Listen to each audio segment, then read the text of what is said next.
Blue Jays on Sportsnet. Presented by the all-new Honda Civic, now available with Turbo, the 2016 North American Car of the Year.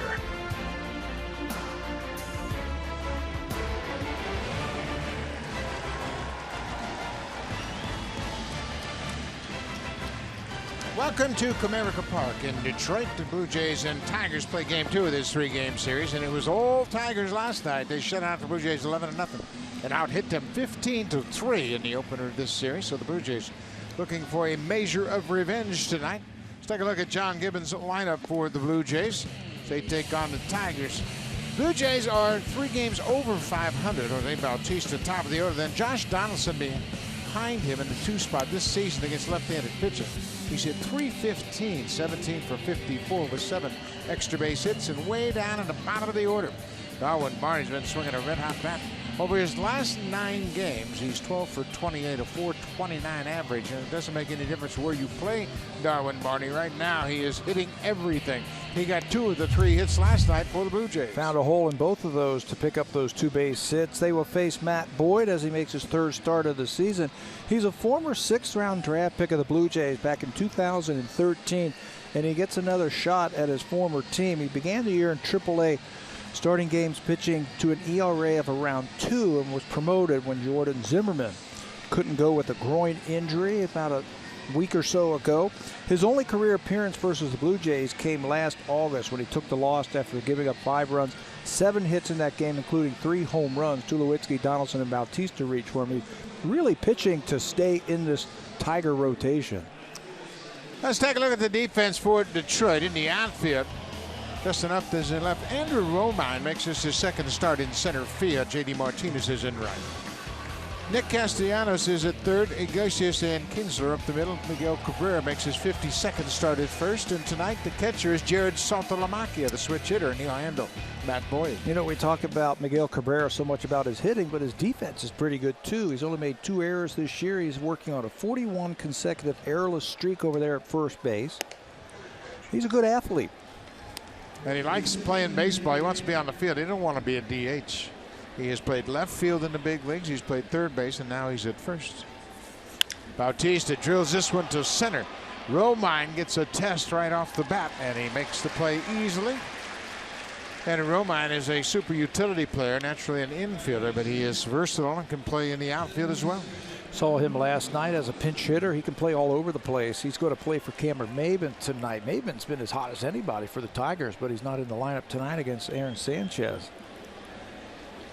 So Josh Donaldson will step in. We mentioned his numbers against left-handed pitching, batting .315 for the season. Donaldson hitting .248 on the year. He has slipped under the .250 mark.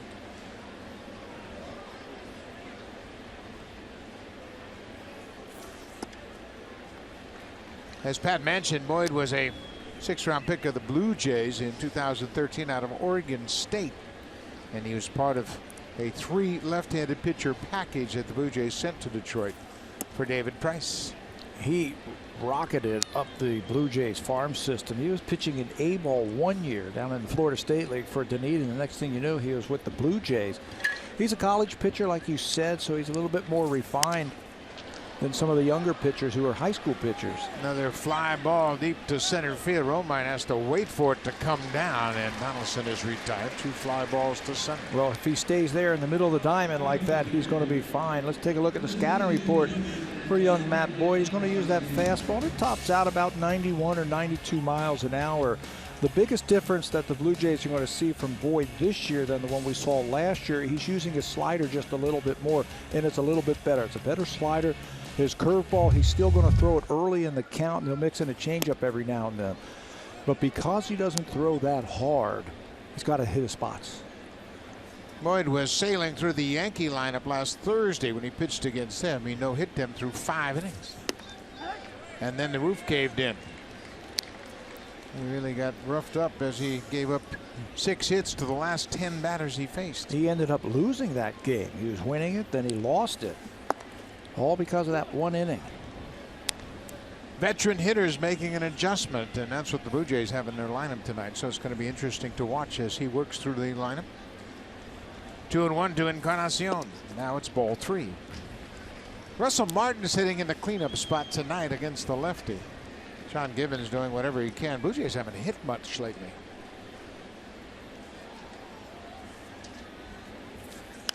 Fouled straight back. Full count now. Blue Jays have been outscored 21-9 in their last 3 games.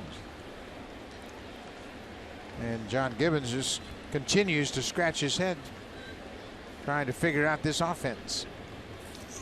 There's a ball inside. It's ball 4, 2-out walk to Encarnacion. 11 hits. That's all they've been able to muster over their last 3 games. And they haven't had those innings where they continually pass the baton, if you will. The next guy get a base hit, then there's a walk, and it just keeps going. They haven't had those long innings. A couple good hitters getting on each other now. You saw Cabrera mocking Encarnacion with that raised elbow. That's what he does when he hits the home runs. They're having some fun down there at first. So Martin takes the first pitch strike.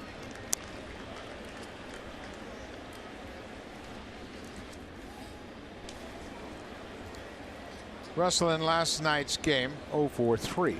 But there was a lot of offers in that Blue Jay lineup. There wasn't a lot of solid contact last night by the Blue Jays. The best ball probably was the ball that was hit by Saunders in the last inning, the triple to right center field. A lot of soft contact against Michael Fulmer last night.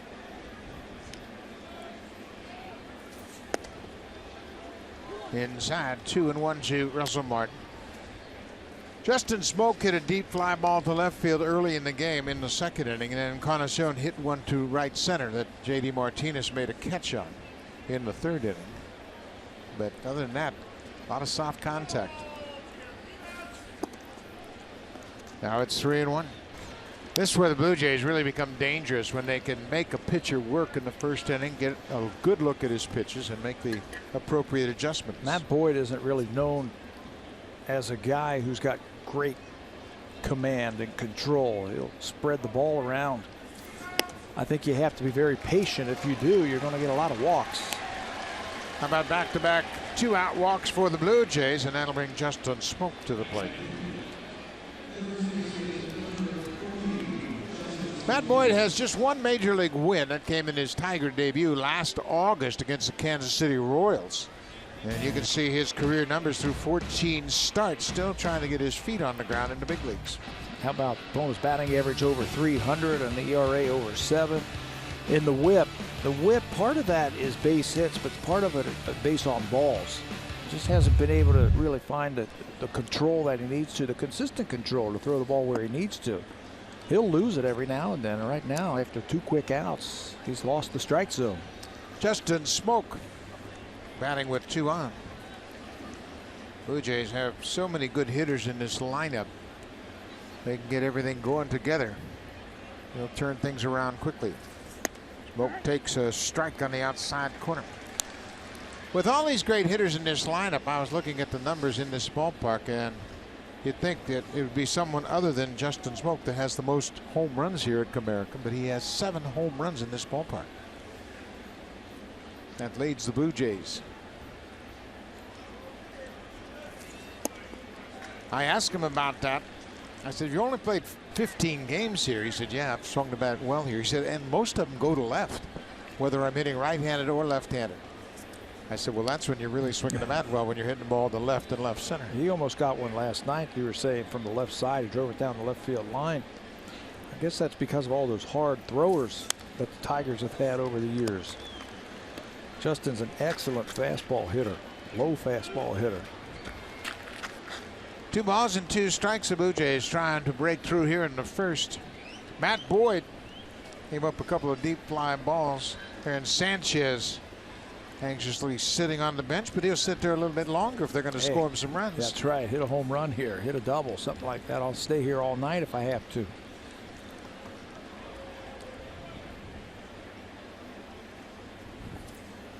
Breaking ball called, strike 3. Boyd gets out of it. Looked a little bit high. Smoke's not real sure about it, but David Rackley calls him out. So the Blue Jays strand a pair against Matt Boyd. Aaron Sanchez will take them out when we come back to Comerica Park.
We'll go to the bottom of the first. Let's take a look at the lineup for Brad Ausmus and his Tigers. They're a game over 500, tied for third in the American League Central. Down in the sixth spot, Nick Castellanos, the third baseman. He's making a bid for the All-Star team. He's put up good numbers against the Blue Jays. 378 average, 7 extra base hits. And how about Jose Iglesias? He extended his 6-game hit streak last night with an infield hit to the first baseman. He hustled down the line to hit that infield hit to keep that good hit streak alive for the very good defensive shortstop having a good run with the bat. I'll vote for Castellanos in the All-Star game. He's got the second highest average in the major leagues for a third baseman. That is the lineup that Aaron Sanchez has to face tonight. His 12th start already this season. He's never started a game against the Detroit Tigers. He's made 3 appearances, all out of the bullpen. He's had 5 innings. Tigers are just 2 for 17 against Aaron Sanchez in his young career, and he's been on a nice roll. Last time out against the Yankees, he won that game. That's 2 earned runs or less in 7 of his 11 starts this year. Ian Kinsler. And Sanchez delivers that high pitch that popped right out of the glove of Russell Martin. Kinsler had another multi-hit game last night. He's had hits in 24 of his last 28 games. Another fastball upstairs. Aaron's got to make an adjustment. Both those pitches in the same spot. Don't think he was trying to throw it up there either. It looked like he was trying to go away. Bounced foul. We had talked about Sanchez and how well he's pitched on the road. This is his 7th road start. He's got a perfect 4-0 record. Sanchez has really pitched well. He had a no decision in his first start of the season at Tampa Bay.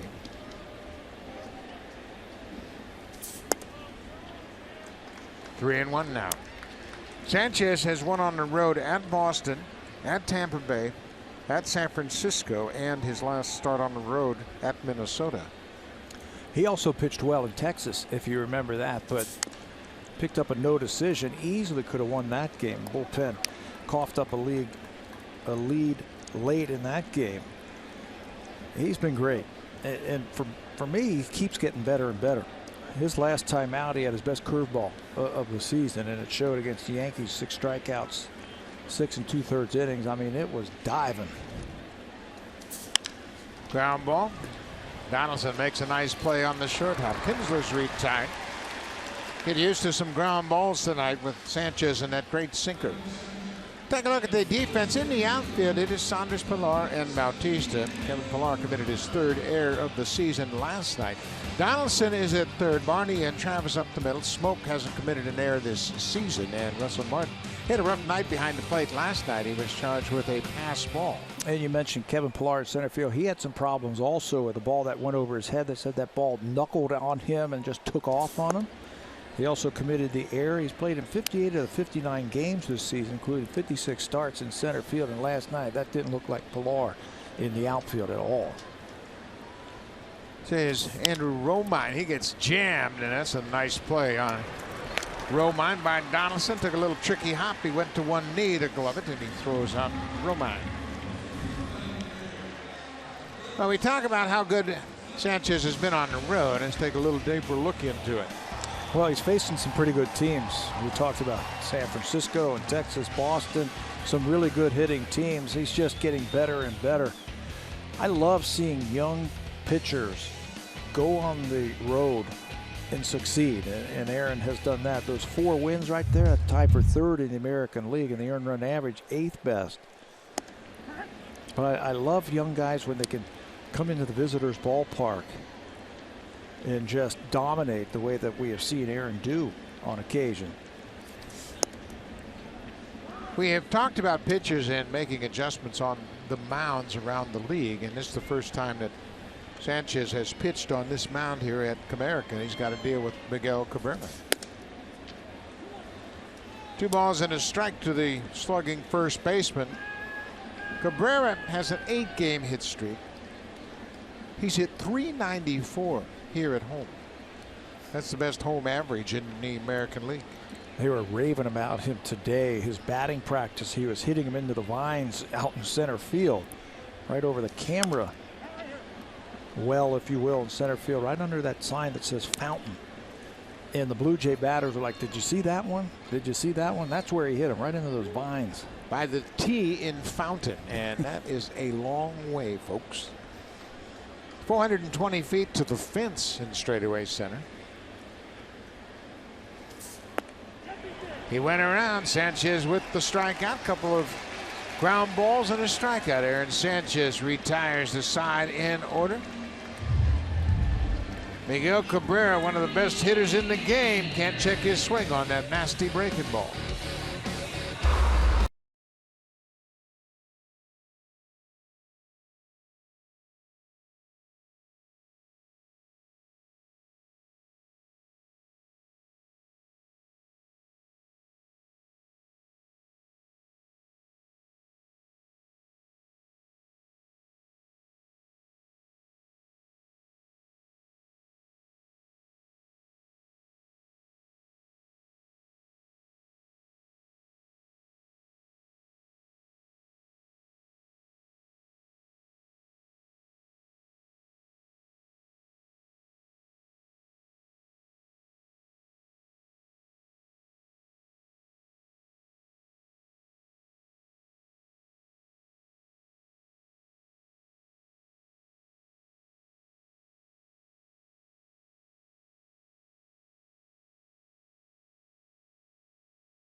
Blue Jays made a roster move prior to today's game after their bullpen was taxed so much last night. They needed an extra arm. They ended up getting two in the price of one in Pat Venditti, who makes his return. Now going out would be Dominguez, Matt Dominguez. The Blue Jays put him on optional waivers. It's similar to what happened with Drew Hutchison early on. It's not they're going to lose him. They have to do this to keep him on the 40-man. He'll end up reporting to Buffalo. That means Josh Donaldson must be doing okay with that thumb, Buck.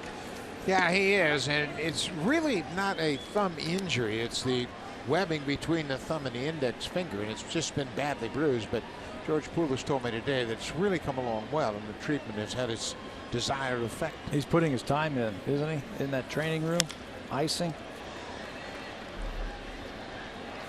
Michael Saunders, boy, he's done a good job against lefty pitching this season. I asked him about that. I said, have you always been able to hit lefties and have the approach? He said, you know what, I could hit lefties when I was in the minor leagues, but when I got to the big leagues, I had a lot of problems with it, a lot of struggles.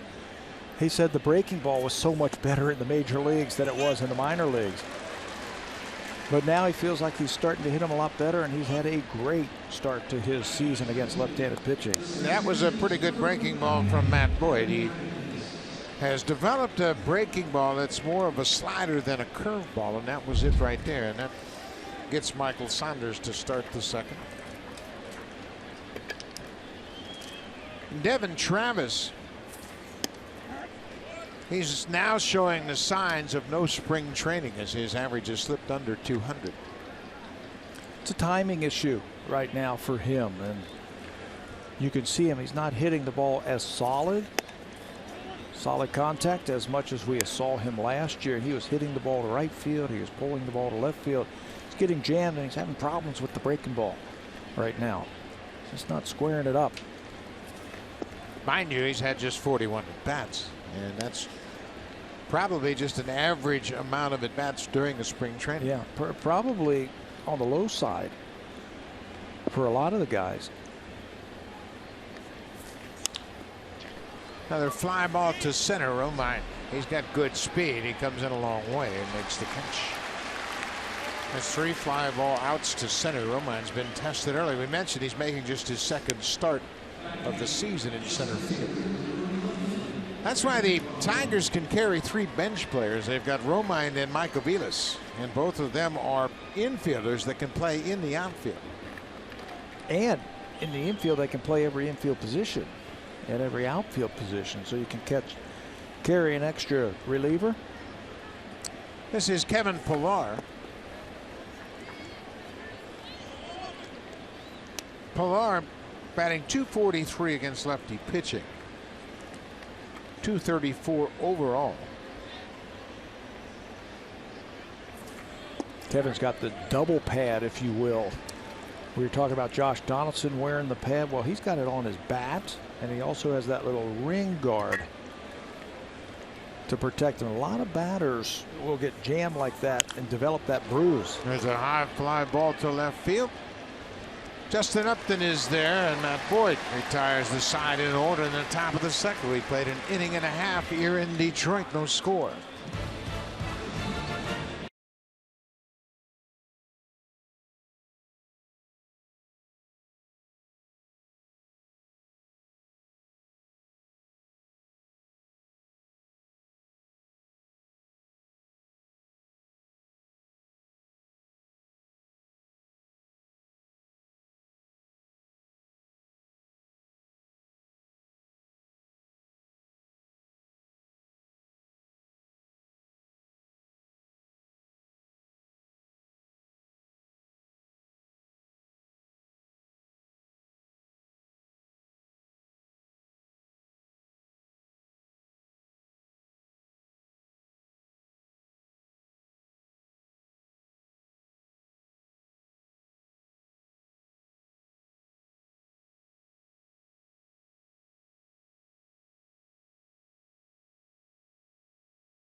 My Blue Jays members, we're going to give away some points now. Just time to enter the following code on your My Blue Jays homepage. It's MBJ3900. It's that simple. You watch the broadcast, you get My Blue Jays points.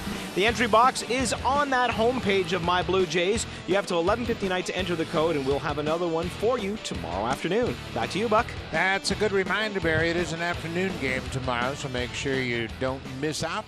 We'll be right back here. It'll be R.A. Dickey against Jordan Zimmerman, the right-hander for the Tigers. And Sanchez throws a first pitch strike to the DH, Victor Martinez. He's batting .347. And Victor making the adjustment to DHing, and he's made it very effectively. Well, remember we were talking last night, he was a catcher, so he used to have to go out there and play. Now, before he comes up to hit, he's in that batting cage. There's a batting cage right behind the Tigers dugout, and he can go in there and swing, and he usually gets about 100 swings during the game, 20 to 22 swings before every one of these at bats, depending on how he feels. And just to stay loose and to stay sharp. This time though, Aaron Sanchez is going to pull a string on him.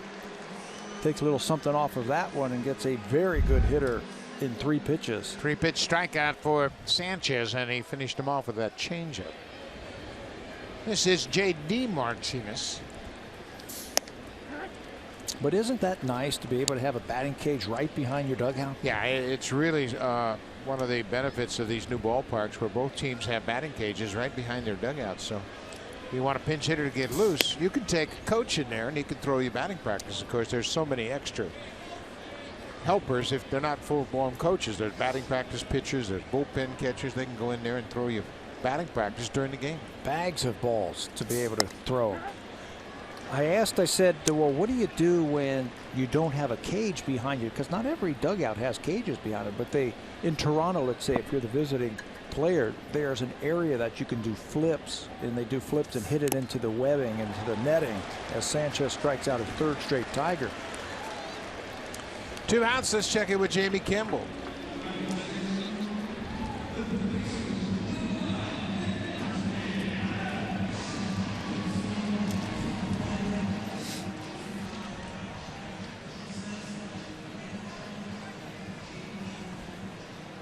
Jamie, that's a great update, and that's a reminder the Orioles will be at Rogers Center on Thursday night to start a 4-game series.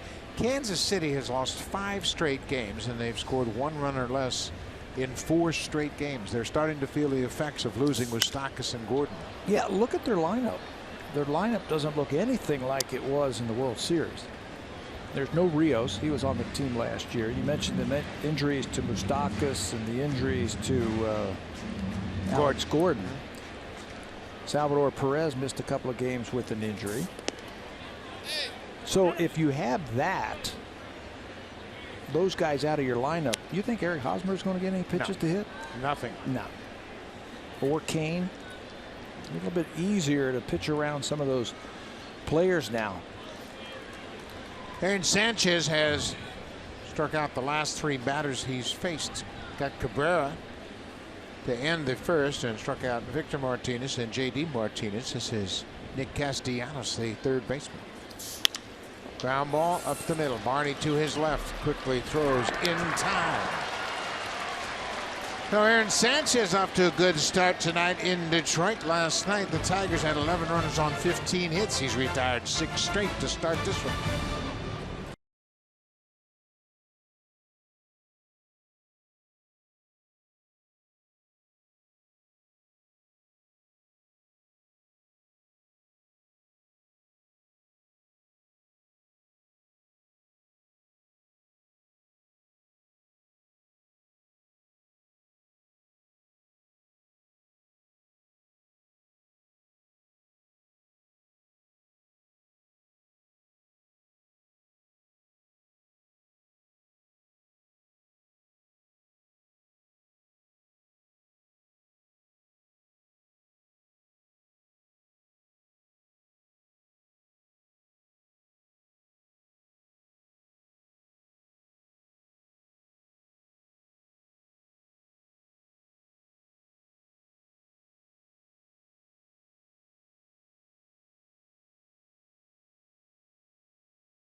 Night, they are now on the brink of elimination. It is Game 5 of the Stanley Cup Final. It goes Thursday night.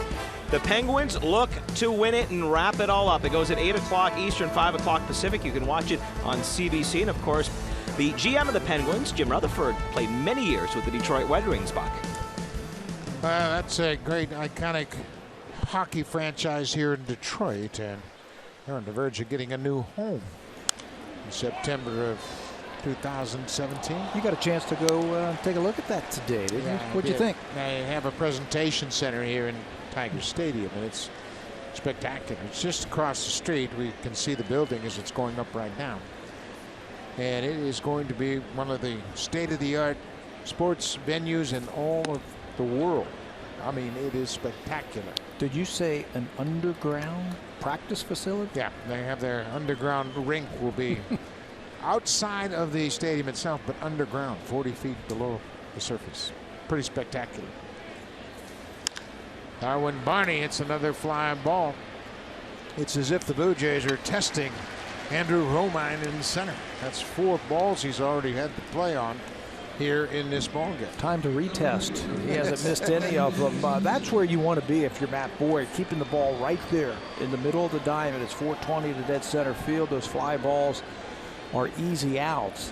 What the Blue Jays are going to have to do, they're going to have to either start pulling him, get the head out just a little bit quicker, or wait just a little bit longer.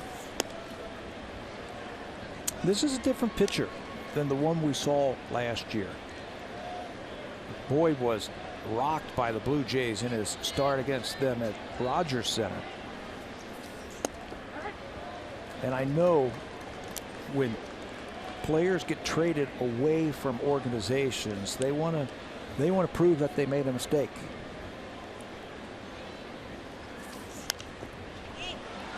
That's popped back over the Blue Jays dugout into the seats.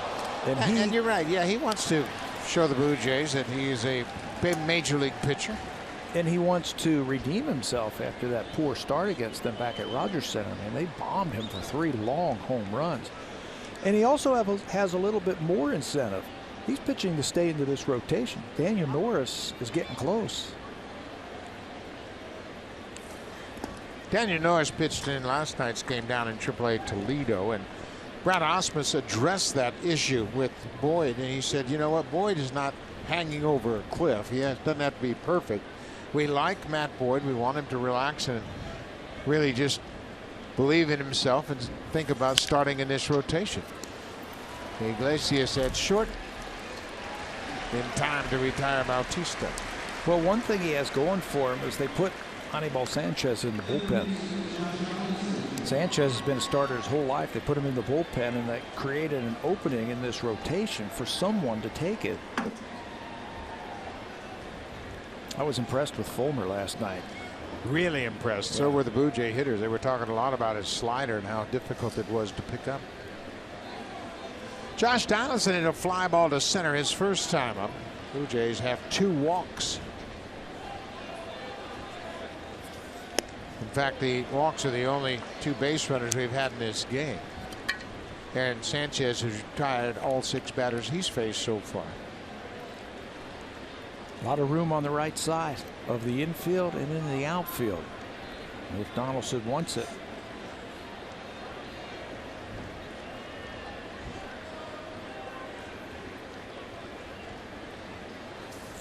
This presents an interesting dilemma for Josh Donaldson. You see the defensive lineup, you say, okay, well, they're going to pitch me in. But there are a couple of big holes on the right side. So I think you got to stay with your strength and try to hit it through that left side. That was the pitch to do it on right there, down and in. He's just been missing his pitches ever since he fouled that ball off of his hand in Boston, and he shake his hand and he missed a game, and the bat speed just hasn't been there. He hasn't been able to hit the ball hard. 1-2, 2 outs. Upstairs, that evens the count. Well, we were just talking about going to right field. That's something he doesn't do a lot of. He's about getting the head out and pulling the ball. That's why you see the 3 defenders on the left side of the infield. Off speed pitch. He gets a piece of it and stays alive. There are times, of course, when you're facing maybe a right-handed pitcher. It's going to throw your breaking balls away. And if they continue to shift you like this, then, of course, you're going to go with that pitch. But Donaldson, remember, he's got a .315 average against lefty pitching. Another pitch inside. There's times also when you get to 2 strikes and you want to slow things down. Slow your swing down so you don't overcommit too early and end up striking out. So if you slow that swing down, just naturally you're going to hit the ball the other way. Donaldson takes ball 4. That's the 3rd walk issued by Boyd. And that'll bring Edwin Encarnacion to the plate. Edwin walked with 2 outs in the first. He pitches different to the top 3 of the lineup, doesn't he? Everybody does. Yeah. All right, I'll give you that. Everybody does, but you could just see that he was very careful with Bautista his first time up. Donaldson, he ended up walking Encarnacion, and now Donaldson. The other guys, he was coming right at him. Well, Boyd's probably got their baseball cards. All you gotta do is flip that card over and say, Bautista, Donaldson, Encarnacion. Let me be a little smart here. Why change anything, though, right? I mean, he's been on attack mode. Struck out Smoke and Saunders. Got some easy fly balls from the other guys. Encarnacion had a good rip. The reason you change is because these guys can hit it 9 miles. They can hit home runs and change the score with one swing of the bat.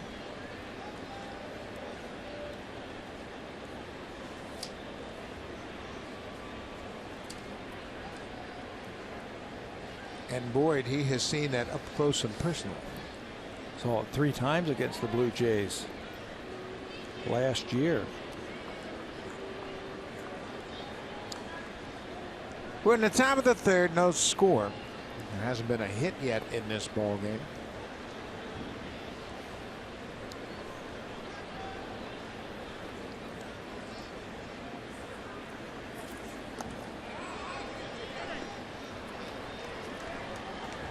Edwin Encarnacion is really interesting how he does that. He'll take a check swing and he'll point to the first base umpire. Adrian Beltre does the same thing down in Texas. Does the exact same thing, and the umpire, maybe he's thinking, well, if he's pointing down here, yeah, go ahead and check. Maybe he didn't swing. Another fly ball to center. That's Death Valley out there tonight. 420 to straightaway center. Andrew Romine's been busy. That Boyd, he'll strand another base runner.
And there's only a couple of days left to buy your 2016 Blue Jays Flex Pack. If you want to go to a number of games this year, this is your best time to do it. Pick your pack up before June the 9th. That is Thursday at 5 p.m. The account executives will find the package that best suits your needs. If you're interested, go to bluejays.com for more information. A great deal, Buck, to get into a whole bunch of games this year. Well, there's some great games coming up. The Philadelphia Phillies, and they have been a big surprise in the National League. They'll be at Rogers Center June 13th and 14th. The Diamondbacks and Paul Goldschmidt will be at Rogers Center on the 21st and 22nd of June. I think that might be the biggest disappointment so far. The hype was so big for Arizona this year. When they got Zach Greinke and Shelby Miller, but he said, wow, they're really going to be a good ball club. And things haven't quite worked out for them. Haven't worked out for them. They're still a dangerous team. They can score some runs now. They're 10 games under 500. 10.5 back in the NL West. This is Justin Upton with a 2-0 count. Now it's 3-0. Upton hasn't seen a strike yet from Sanchez. Aaron has retired 6 straight. They might give him a green light. He had the green light on Sunday. Homered in yesterday's ball game too. Upton had 2 hits. Excuse me, Pat. He had 2 hits in the game. Scored 3 runs in last night's game. They got to get him going. Yeah, he's been a great hitter for a long time. He's got that combination of power and speed. This is trouble down the right side, hit a long way, and that's a fair ball. Bautista plays it off the wall, and Upton will slide in safely with an opposite field double. That's the first hit of the ball game. And he came about 2 feet from hitting another home run. He's got tremendous opposite field power. Watch where this ball hits. Right on the top of that wall, just inside the foul pole, that line that goes up. He hits that ball to the left a little bit where it goes down. It was high enough to clear that, but That was just fair down the right field line. That is some strength. Jared Saltalamacchia, the catcher, he got a pinch hit at bat in last night's game. Takes the first pitch strike. Sanchez fell behind Upton, and it had to come in there, and Upton gets the first hit of the ball game.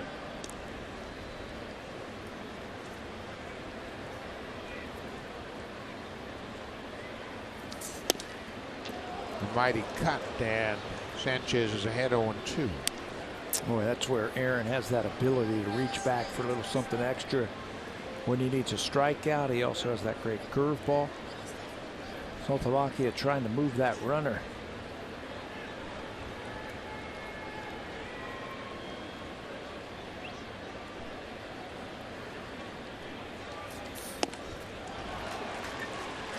He just powers that right by him. 1 down.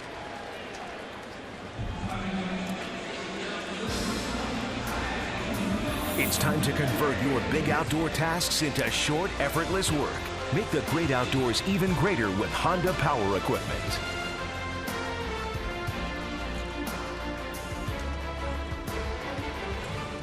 One out now. Justin Upton at second. This is number 9 hitter Jose Iglesias. He has a 6-game hit streak.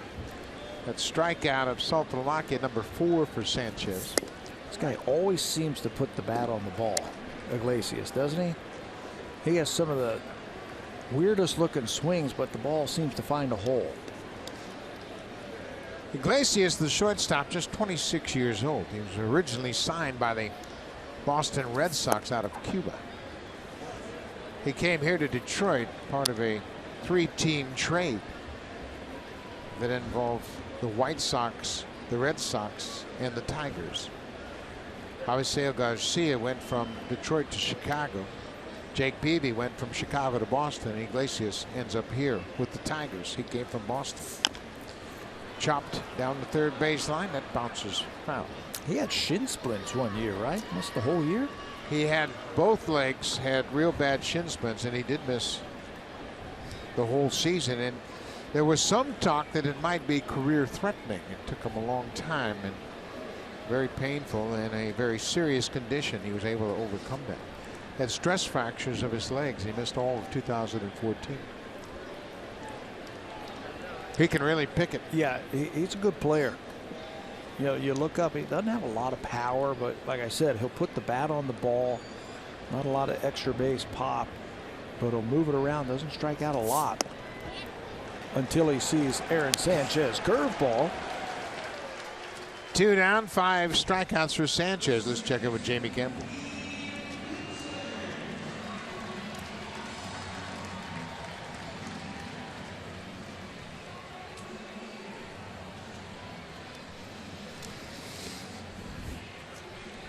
Michael Pineda, the starter for New York, has allowed just 1 hit through 2 1/3. The Yankees, they have won just 4 of their last 10 games. 2 outs now, back to the top of the order. Kinsler goes after the first pitch. That's a fair ball. Donaldson throws in time. Boy, what a bounce back inning for Aaron Sanchez. He gives up a leadoff double, a couple of strikeouts and a ground out. Let's go to the 4th.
winning the Stanley Cup. The next big event on the NHL schedule, of course, is the draft, and it is coming up on June 24th, and you can see it on Sportsnet. 7 Canadian teams all looking for that impact player. The Maple Leafs with the #1 pick, June 24th on Sportsnet. Buck? Well, the Maple Leafs certainly are headed in the right direction, but I think their management team understands it's going to be a long process, and they're going to make good use of this first overall pick, I'm sure. Got to build that foundation, don't you? So you win every year. Russell Martin takes a first pitch strike, and he has a good cut at that pitch.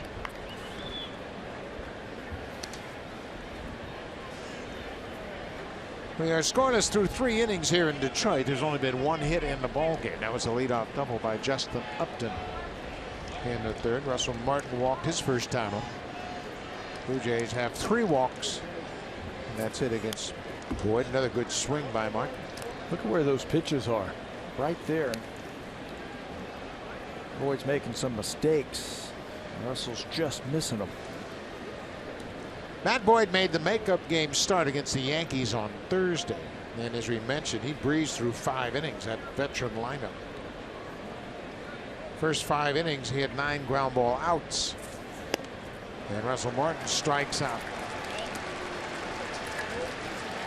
That's 3 strikeouts for Boyd to go along with the 3 walks. Much better pitch that time. 3 of them that were right in his wheelhouse, so they're going to go up. Look at the catcher sitting up high. They wanted to elevate that fastball, and he comes up with the strikeout. A couple of times tonight he has used that 4-seamer. There it is, up in the strike zone, and if Russell takes it, it's called a ball. He's been coming back with that slow curveball. Justin Smoke. He was called out on a pitch that appeared to be outside. It looked like a breaking ball away. He struck out to end the 1st.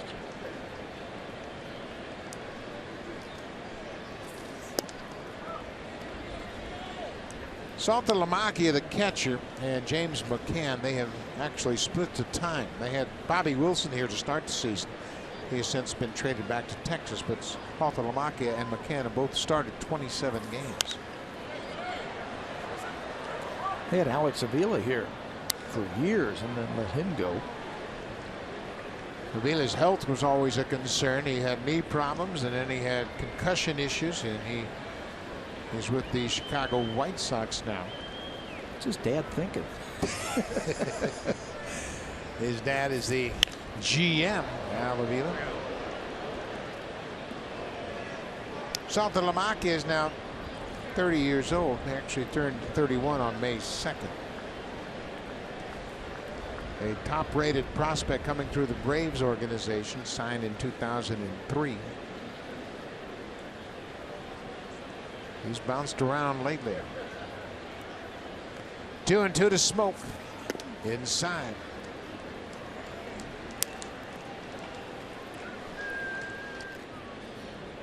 Michael Saunders is on deck. Full count to Smoke. Another walk. Blue Jays doing a good job of laying off those borderline pitches. That's 4 walks issued by Matt Boyd. Sooner or later, that's going to catch up to him. Yeah, he was pretty decent in his last start against the Yankees. He only had 1 walk. Against Oakland, he didn't have any walks. This is a season high now, 4 of them. He only played 4 innings. There are his numbers against the Yankees. He ended up losing that ball game with those 4 runs that you were talking about.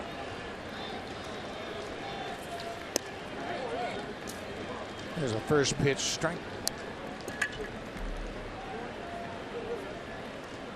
Saunders for the season average at .288, 9 homers and 19 driven in. Very good on base percentage at .367. He gets jammed and fouls that one off his foot. We were talking his first time up about his ability now to stay in there against left-handers and have some pretty good at-bats. He was also saying, I feel like my front shoulder staying in there against the lefties just a little bit better. My fundamentals as a hitter has been so much better. He said, I have to constantly remind myself, he said, if I go up there with a game plan, let's say I'm looking for a breaking ball, I have to be disciplined enough to let the fastball go by early if I'm sitting on a breaking ball.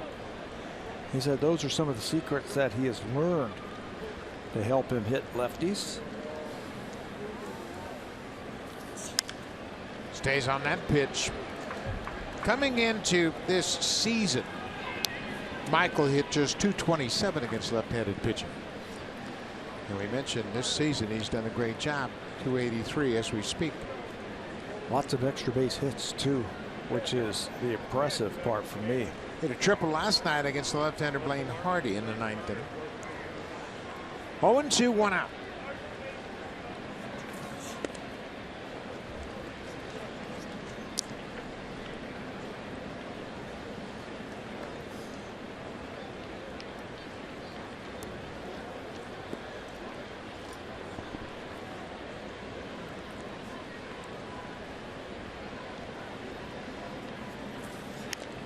Gets a piece of that pitch. It was away, and he stayed on it. That was the pitch that got him his first time up. Boyd's throwing more sliders this year. Looks like a fastball, and then moves right at the end instead of that big, long curveball that he has thrown in the past.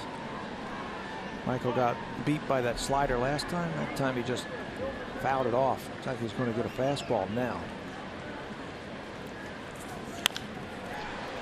Just fouled, covered that pitch pretty good, but looks like he might have gotten jammed on that one as well. He's checking the status of his bat, make sure it's okay. Isn't it funny when you go from team to team and series to series, how different teams pitch players differently? Remember Boston? They were just pumping those fastballs in against Michael that whole series, and now it looks like the Tigers, they're going to go in and out against them. 1-2.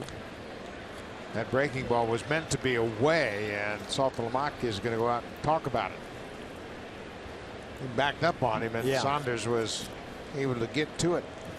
He made a big mistake. Wonder if the ballpark has something to do with that also. How different teams will pitch differently to different players. Absolutely. When you play at Fenway Park to a left-hander, you want to keep him inside. Don't let him extend and drive the ball toward that green monster. Keep it into the bigger part of the ballpark. Here, you just have to attack.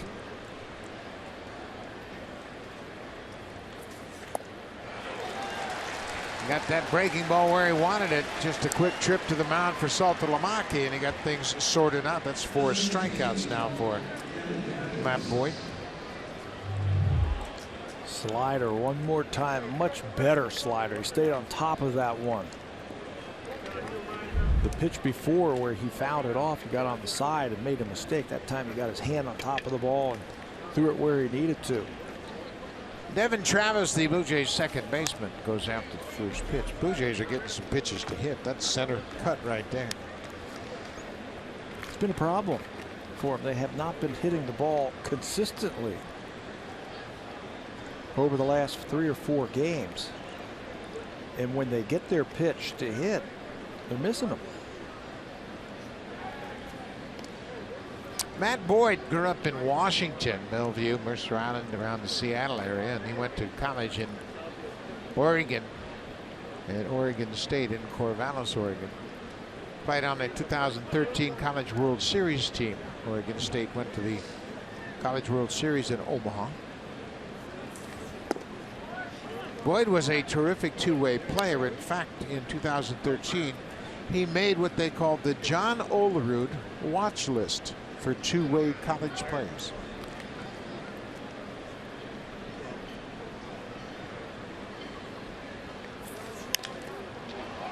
Fly ball out into the alley in right center, and Andrew Romine's having a lot of fun playing center field tonight. He's been a busy man. Blue Jays get a walk. They leave another base runner.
to Boston 3 times daily. Go to WestJet.com to book your flight and cheer on the Blue Jays the next time they are in Boston. WestJet, proud partner of the Toronto Blue Jays. And just as was the case here in Detroit at Fenway this past weekend, Buck, what a group of Blue Jay fans we saw there.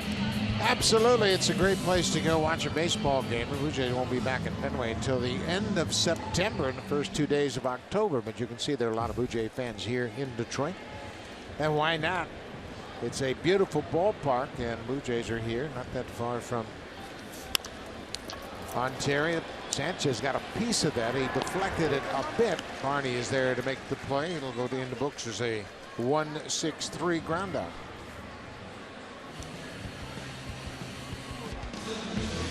Home Hardware and Building Center locations. Proud partners of the Toronto Blue Jays. Homeowners helping homeowners with expert advice.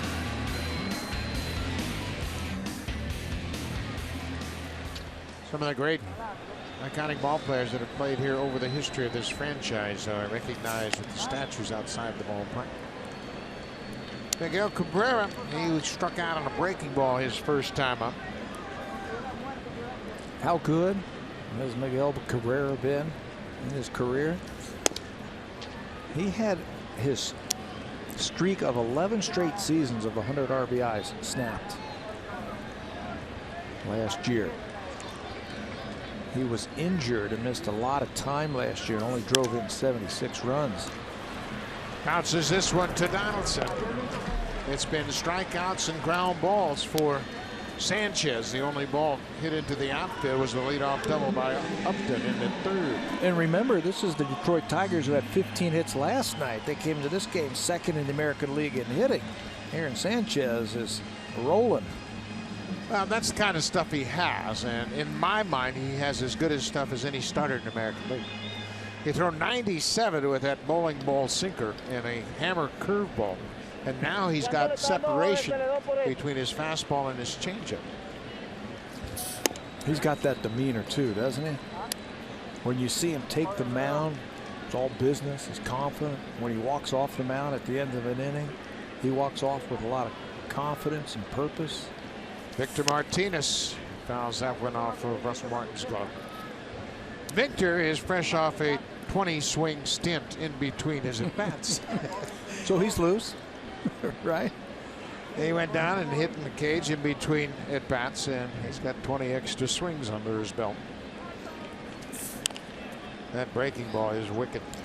I guarantee you, he didn't see a curveball like that in his cage session before this at-bat.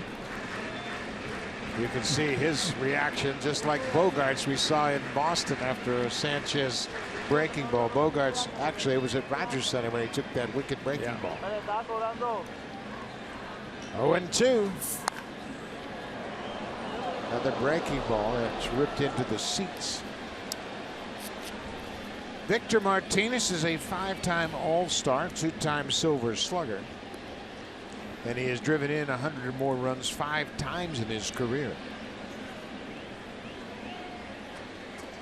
Take a look at those numbers right there. He's driven in over 1,000 runs in his big league career. Sanchez lost his footing a bit. I believe that was a changeup. It was just too hard. It was 91. That's what he struck him out with his first time up, if you remember. Threw him a good changeup.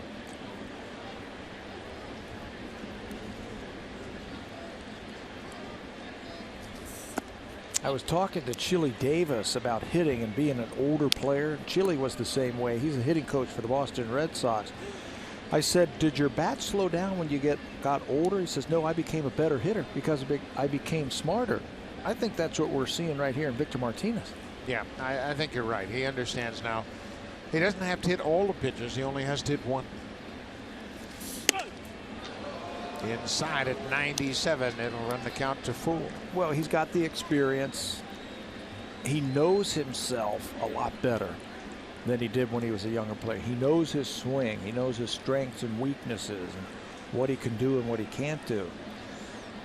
That's what they mean by being smarter hitters and more experienced hitters. 3-2, foul back. You saw J.D. Martinez on deck. Victor has been hot. Those numbers suggest how hot he has been, nearly 400 over his last 15 games.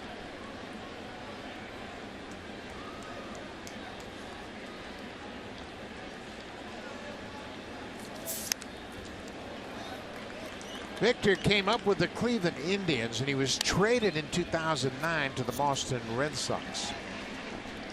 And what do you get when you trade a switch-hitting catcher mid-season? Boston gave up 2 #1 draft picks and Justin Masterson. The #1 pick in 2007, the #1 pick in 2008, and Justin Masterson, a big league pitcher. Nick Hagedorn was one of those pitchers. Brian Price was the other. Strike 3 called. Sanchez wins that long battle with Victor Martinez. 6 strikeouts for Sanchez, and now it's time for a Blue Jays Central update. Here's Jamie Campbell and Greg Zahn from the Samsung broadcast studio.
Spirit. Enter the TD Comfort Zone contest by posting a video or photo of you, tagging @BlueJays, and including hashtag TD Tuesday on Twitter or Instagram for a chance to win. For full contest rules and details, visit BlueJays.com/Comfort Zone. But Blue Jays still without a hit. Will they get one here in the 5th? Sooner or later they're going to get one. I know that. Kevin Pillar will lead things off 8-9-1 for the Blue Jays. And there's a deep drive to left field. Stay fair ball. Stay fair. It is a fair ball. Home run, Kevin Pillar. I told you they were going to get a hit. That didn't take long, did it? You asked? You said they were going to get a hit? And Kevin Pillar said, okay, I'll do it. First pitch of the 5th inning, and Pillar hits his 3rd home run of the season. Now, the Blue Jays hit 3 home runs against Matt Boyd the last time they faced him. That was at Rogers Center, and Kevin Pillar puts the Jays on the board. That's their first hit and the first run of the ball game.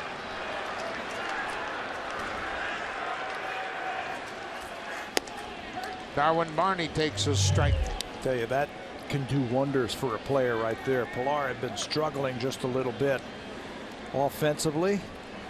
You see him stumble out of the box. He said, you know what, let me just wait around here and watch for a little bit longer. I think I got enough of it, but did I hook it too much? Kept it fair. That's a good feeling. The Blue Jays have gotten several pitches to hit in this ball game, and Pillar finally squared one on. Darwin Barney flew out to center. His first at bat.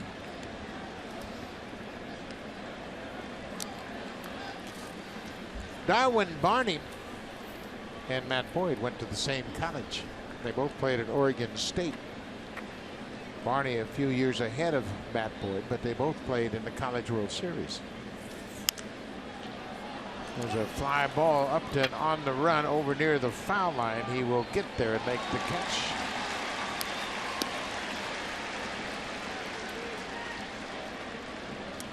So Matt Boyd going to face the Blue Jays lineup.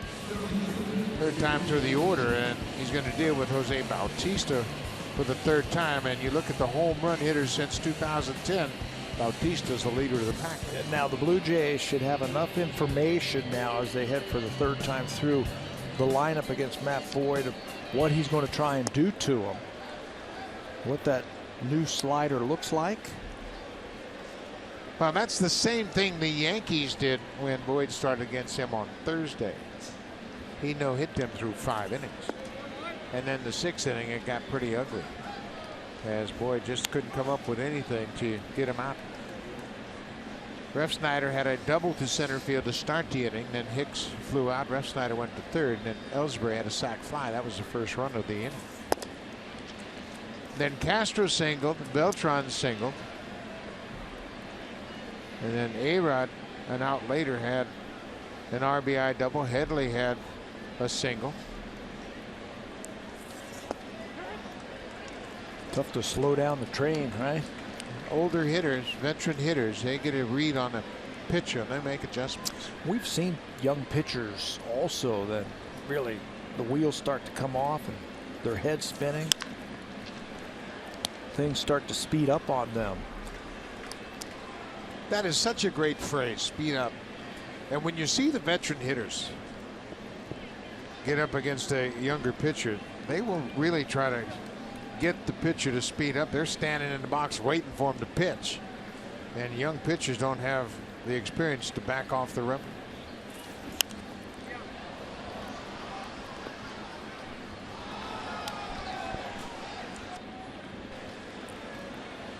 Bautista has lined out and grounded out.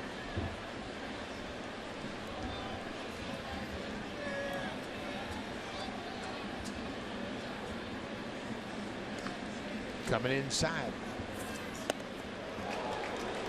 Another walk for Bautista. That's 45 walks for Jose.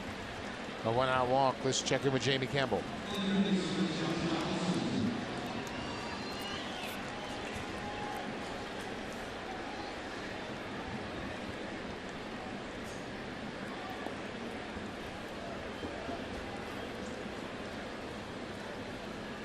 Well, the Phillies, they are the surprise team in the National League. Nobody expected them to do much at all.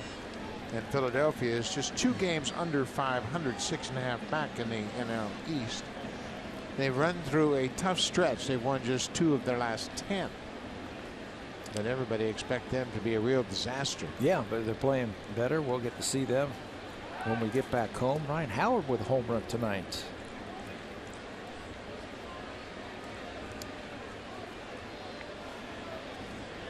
Kevin Pillar with a leadoff home run in this inning has given the Blue Jays a 1-0 lead.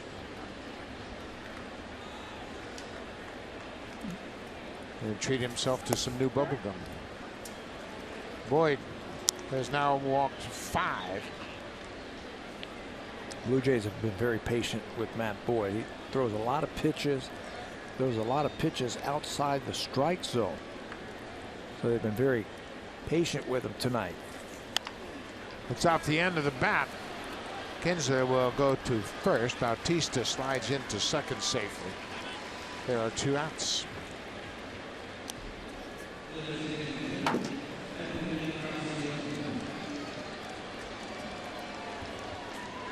So Edwin Encarnacion has walked and flied out. He will bat with a runner in scoring position. He's done a good job of driving in runs. Although you look at his average with runners in scoring position, you wouldn't think as much. He's batting 190. That is a shocker right there for Encarnacion. He's got 1 home run, 12 hits with runners in scoring position all season long. But you look up and you look at his stats, he's got 46 ribbies. 3rd in the American League in that department. Don't let him get hot. Yeah, what's going to happen when he does get hot? And you know what's coming. Yes, it is. One of those hot streaks. Tigers know all about that firsthand. It was the Tigers that Edwin had the 3 home run game and the 9 RBI game last season. That was Rogers Center, of course. I can't believe they're actually pitching to him. with first base open.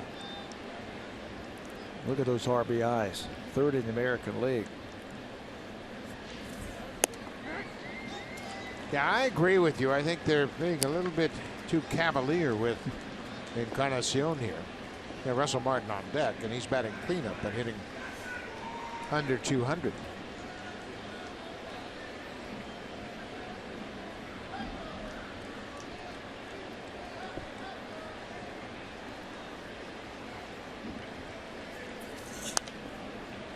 Edwin just missed a home run to right center in last night's game. He hit a ball on a warning track in deep right center. Of course, he has the strength to hit it out from the right field foul line all the way around to the left field foul line. He's a big man, can hit him out anywhere. Hasn't hit a home run to right field yet this year, but we've seen him do that in the past. 2 balls and 2 strikes, 2 outs. Top of the 5th. Okay, they threw that high fastball.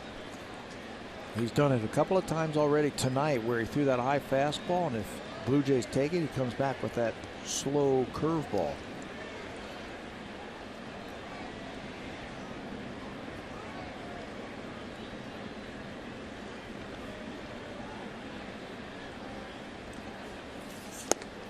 Ooh, he went right after it. Came back with a fastball, and boy, he knew what he was doing. Big strikeout, his 5th of the game. But Kevin Pillar, first pitch of the inning, hits one down the left field line out of here for his 3rd home run. That gives the Blue Jays a 1-0 lead.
Share your best dad joke on the Rogers Facebook page for a chance to win a Samsung 55-inch 4K TV. Buck, my son said I'm the king of dad jokes. I thought that was a compliment until just recently. I tell you what, you can come up with a pretty good joke for a big screen TV like that. It's a great opportunity. Father's Day, of course, coming up, and you want to get involved with that contest. JD Martinez will lead things on. Aaron Sanchez has allowed just 1 hit. Same for Matt Boyd. He's only allowed 1 hit, but he gave up a home run.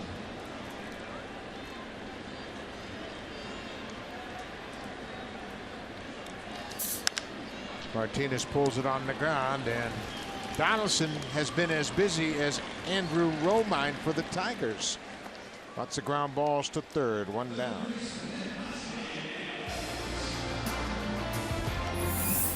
The all-new Honda Civic, now available with Turbo, the 2016 North American Car of the Year.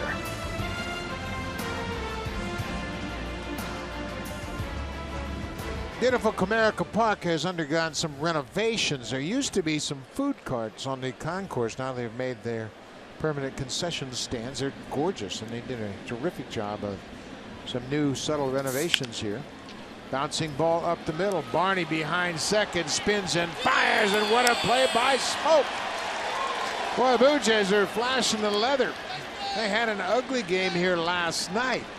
Darwin Barney showing off his range, and then Smoke helps him out, scooping one out of the dirt. Darwin took a hit away from Castellanos his last time up, and that ball took a little bit of a tricky hop.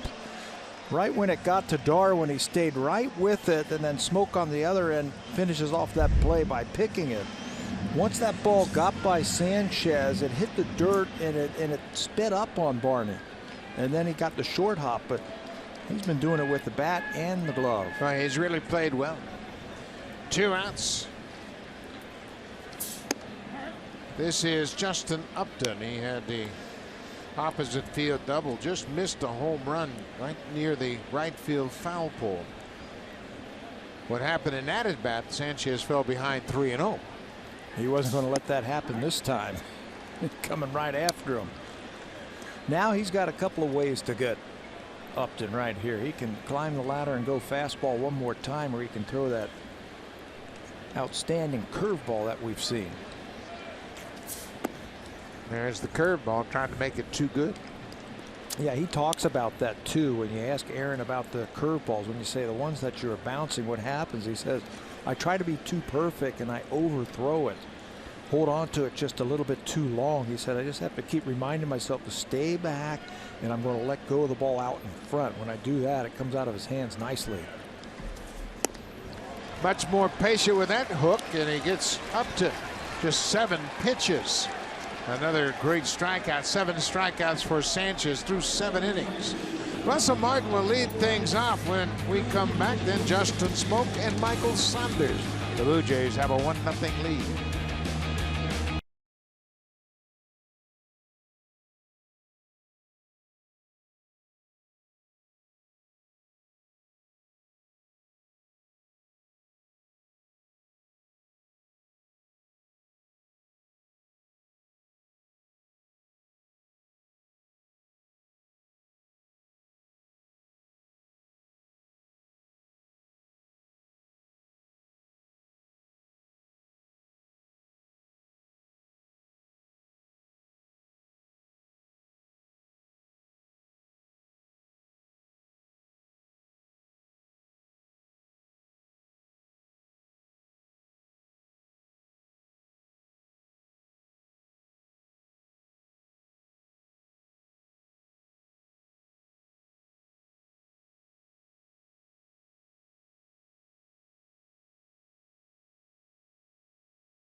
Fans, follow Blue Jays baseball live on your phone and tablet with the MLB.com At Bat app. Customize At Bat to feature the Blue Jays and stay up to the moment at any moment with scores, news, live game highlights, and much more. Download MLB.com At Bat, the #1 app for live baseball. He's reaching for his right now, Buck.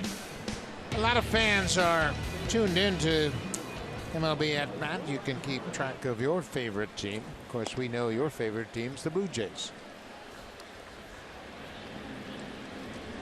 Russell Martin, Justin Smoke, and Michael Saunders. Middle 3 for the Blue Jays here in the 6th.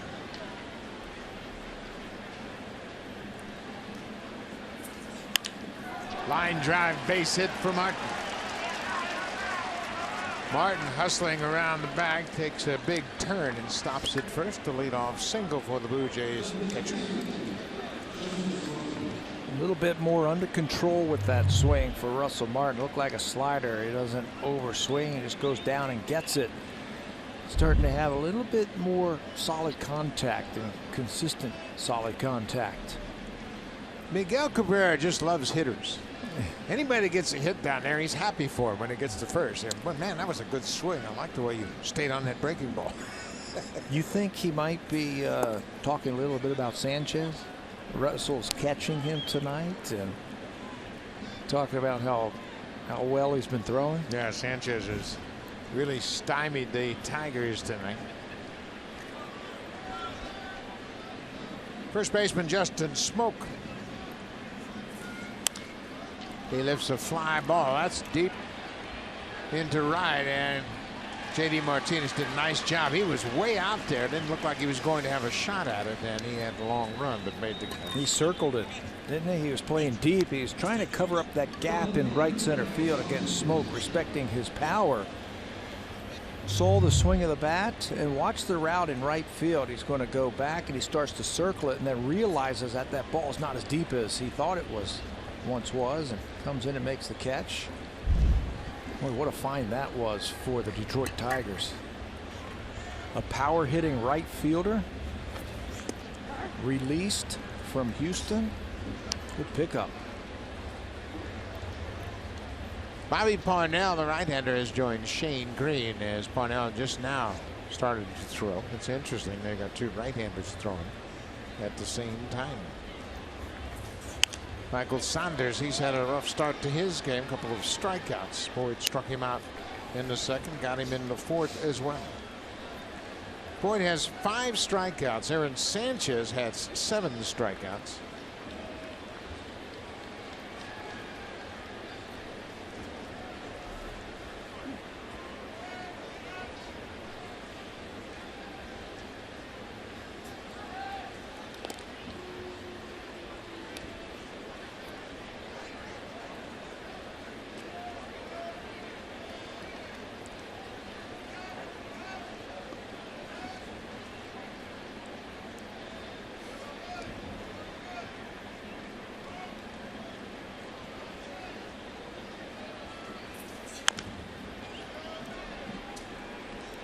Boyd has pitched the bottom of this line. Tough. He's pitched everybody tough. The only guy that has really done anything against him. And one mistake. He has those 5 strikeouts. And you can't really say it was a mistake. He was just trying to get ahead of Kevin Pillar, and he ambushed that first pitch.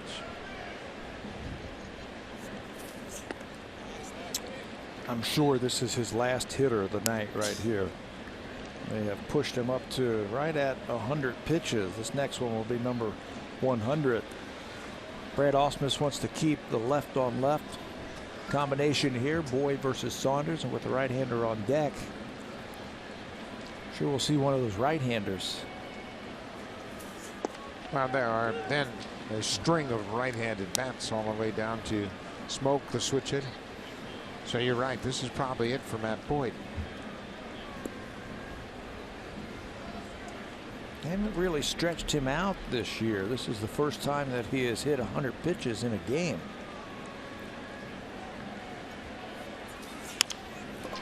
There's a base hit for Saunders. Martin's going to take third. Saunders a big turn. He stops at first. Good job by Russell Martin as the outfielders played deep here. And that little line drive into left field allowed Russell Martin to go first to third. And here comes Brad Ausmus. Indeed, that was the last batter at Michael Saunders. Gets a base hit, 2 hits this inning. The Blue Jays with just 3 hits against Matt Boyd, but they're going to knock him out of the game here in the 6th.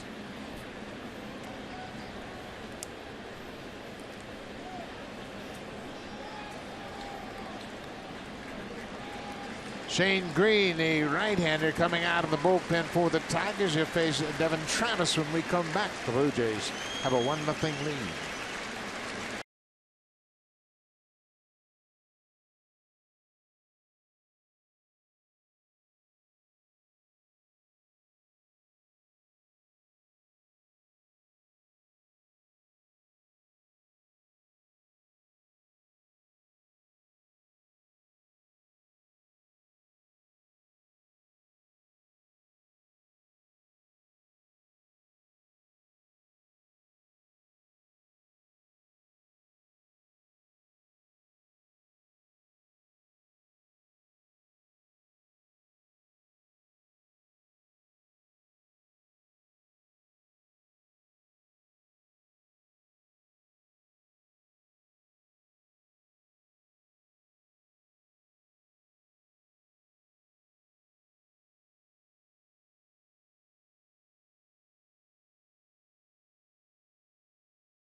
Game 3 tomorrow night for the Cavaliers. Boy, oh boy, they need to rebound at home. They are down 2-0 and were absolutely smoked in game number 2. That's tomorrow night, 9 o'clock Eastern, 6 Pacific on Sportsnet and Sportsnet Now. Back to you, Buck. Thank you very much. You look at Matt Boyd, who allowed just 3 hits to the Blue Jays, but one of those was a solo home run. He'll turn things over to the former Yankee, Shane Green. Green has a couple of different fastballs. He's got a 4-seamer and a sinker that he throws 37% of the times. Being a former starter, he's got the changeup, slider, and cutter also. 3+ pitches that he can go to. He's got a very good delivery. He'll get his share of ground ball outs, and you can see the infield. They are playing for a double play off the bat of Devin Travis. Travis has hit 2 fly balls to center. A third one right now would be very timely. Blue Jays have a 1-0 lead. I love the base running by Russell Martin. He checked up and saw that Justin Upton plays extremely deep in left field. And even on a base hit to left field, he's able to go first to third, reading that outfielder.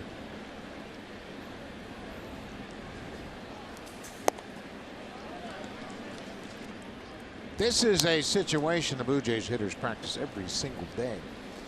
Man at third, less than 2 outs. Get him in. Got to get a ball up in the zone. You can drive to the outfield. They don't do it just one time. Also, they might have 3 or 4 at bats where they say infield back or infield in. And the job of that hitter is to pick out a pitch that he can hit into the gaps, get it into the outfield. Green made 14 starts for the Yankees in 2014. Then he was part of a 3-team trade. He came over here to the Tigers. It's a tough pitch down and away, but it's ball 2. Good eye. Devin Travis laying off of that one. He's going to get one of those pitches like that, and he's going to shoot a ball between first and second. That has been Devin's strength that we have seen while he's been in the big leagues. 2-1. Saunders at first, Martin at third. There goes the runner. Hit and run is on, and they've got Martin hung up. Good job by Saltalamacchia, and there's the tag on Russell Martin. Boy, Jared Saltalamacchia handled that perfectly. The veteran catcher behind home. The Blue Jays put the hit and run on. And Travis got a nasty pitch, sinker down and in. He couldn't do much with it. Couldn't put the bat on the ball. You figure one of those sinkers were going to be coming because he can get a lot of ground ball outs. The hit and run, but Russell Martin was anticipating Saltalamacchia throwing that ball down to second base. But when he pump fakes, Russell took a couple of steps, and the Blue Jays had a golden opportunity to score. Now they've got to get a 2-out hit as the Tigers finish off that play.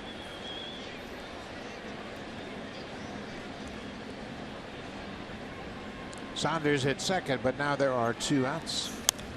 Devin Travis fouls it into the seats. So Russell Martin, anticipating the throw to second, got a little bit over anxious. Blue Jays have been hard pressed to score runs, so it looks like they were trying to make something happen right there, but Detroit defensed it perfectly. That is a play that they will use, that the catcher will fake a throw to second base. Try and get that runner to see from third base if he takes a couple of steps, and they executed it perfectly. I like how Russell tried to jump into the baseline there to try and get hit by that throw from Saltalamacchia, but to no avail. Yeah, he has seen that play from the other end many times. But Saltalamacchia handled it perfectly. 2 balls, 2 strikes, 2 outs. The Blue Jays have a 1-0 lead.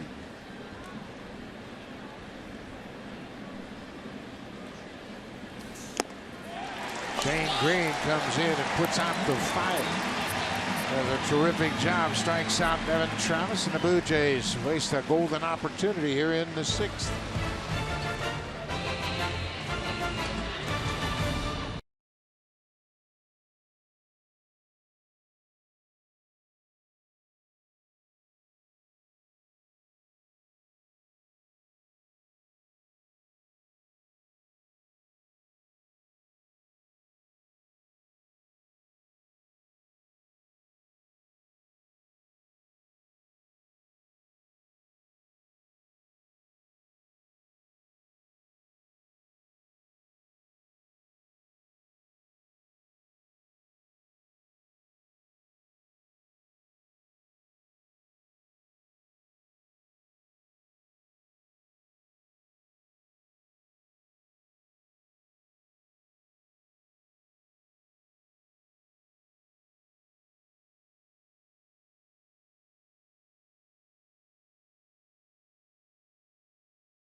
Presented by the all-new Honda Civic, now available with Turbo, the 2016 North American Car of the Year.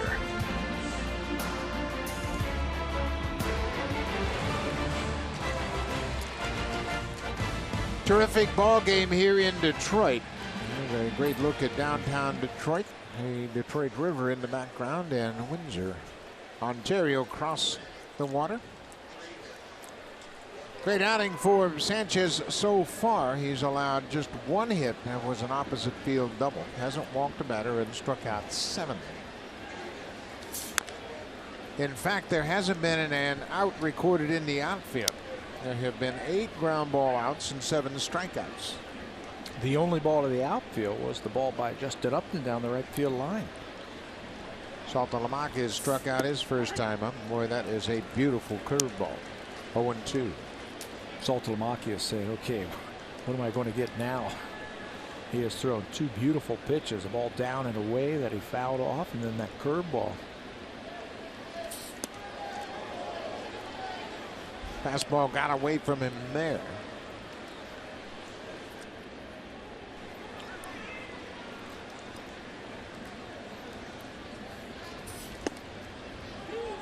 Came back with a curveball, but it missed. Aaron has done a terrific job of pitch efficiency. Those pitches he's thrown in inning 14. Here he strikes out Saltalamacchia. That's 8 strikeouts, 1 out. Let's check in with Jamie Campbell.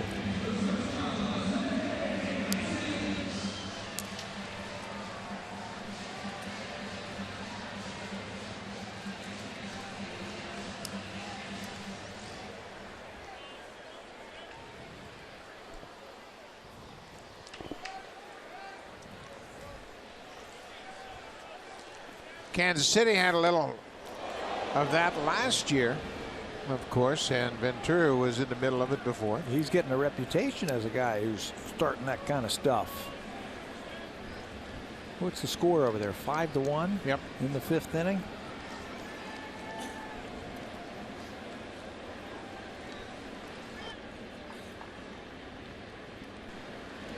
Iglesias bailed out on a fastball up and in. And Sanchez comes back and throws a strike. But when he stays in his delivery, doesn't try to overthrow and just smooths everything out, he's unhittable. Ground ball. Barney has it. Easy hop. 2 down. That's been the formula. Strikeout, ground out. Strikeout, ground out. Pretty good formula. Yeah, unhittable because his ball moves so much. And it's the first time that the Tigers are taking a look at Aaron Sanchez as a starter. They faced him 3 times all out of the bullpen. Coming into this game, they were only 2 for 17 against him. So now he's just pumping that fastball in there. He's got a nice delivery on his curveball and throwing a changeup every now and then. That being said, it's a 1-0 game. Sanchez delivers a strike to the leadoff man, Ian Kinsler. Kinsler has grounded out twice to the third baseman.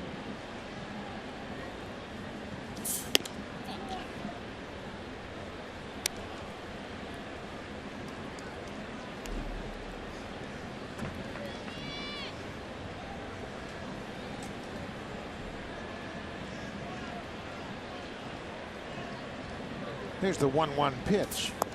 Down and away.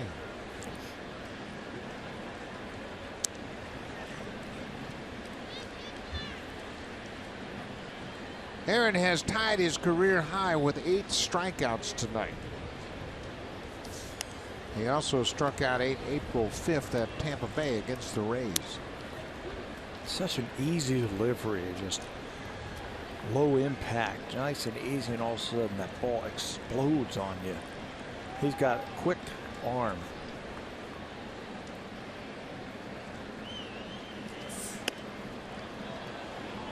Rest that curveball a little bit. Don't be surprised if they come right back with it, even though it's 3-2. He's had such a good curveball. He's got a great feel for it. Andrew Romine is on deck.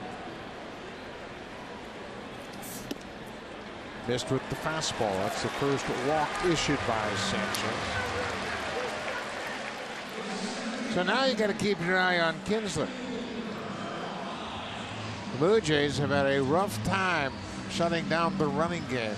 Opponents have 23 straight stolen bases against the Blue Jays. They've not thrown out a base runner since San Francisco.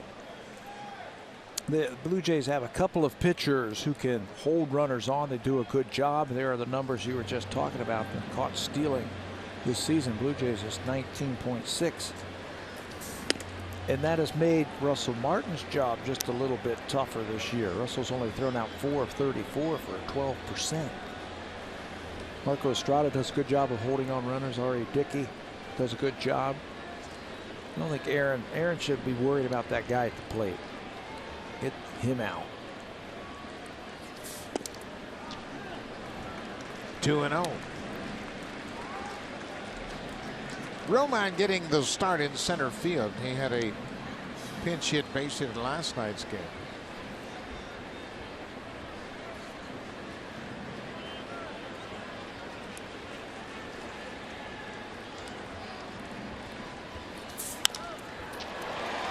There's a drive to left field, and Michael Saunders made a terrific catch. He was having trouble with the lights. Put up his right hand, picked up the baseball, and grabbed it just before it hit the grass. That looked like trouble. Brad Osmus checking with the video room to see if indeed Saunders caught it. They're still thinking about questioning in this. Look at Saunders use that right hand and stays with it. Picks it right off his shoe tops to end the inning. What a catch by Saunders. The defense has made a couple of good plays in support of Sanchez here tonight.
...2016 North American Car of the Year. Kevin Pillar had been hitless in his previous 14 at-bats until this pitch right here from Matt Boyd. Pillar sends it down the left field line and wraps it around that foul pole for his 3rd home run of the season. Tonight's drive of the game brought to you by Kevin Pillar. Shane Green came into in the 6th inning. He struck out Devin Travis. They also caught Russell Martin. It was a caught stealing as Martin broke from 3rd base on a hit and run. Pillar drops down a bunt, but it's going to go foul. That's not a bad idea. Not a bad idea right there, because Shane Green is tough, and he can be really tough on right-handers. You got a good slider and a good sinker. Pillar had caught Castellanos deep at 3rd base. He's already had 1 hit tonight. Why not go out there and have another multi-hit game? There's Castellanos. He's back now with 2 strikes. 0-2.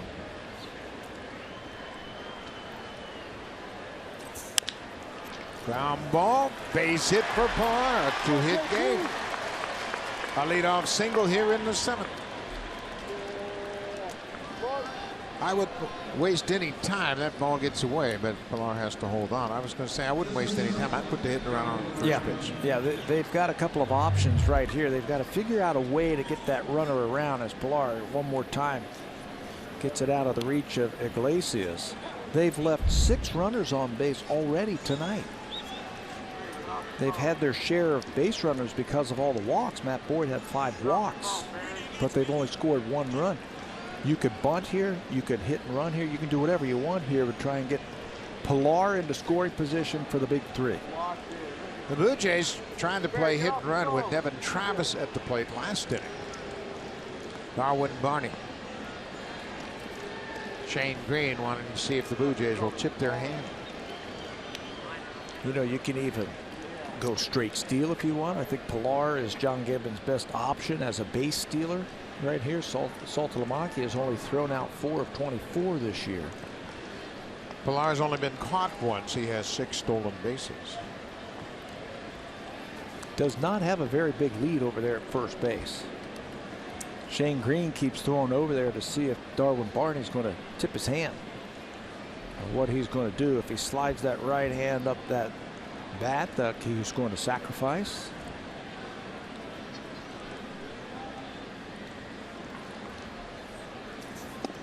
Inside. Green came off the mound like he expected there to be a play. He kind of cleared the path for Saltalamacchia after his follow through. I think he better worry more about Barney than the fact that Pilar might win. Making a good pitch right here. They might put something on. Nothing here. Cut on and missed.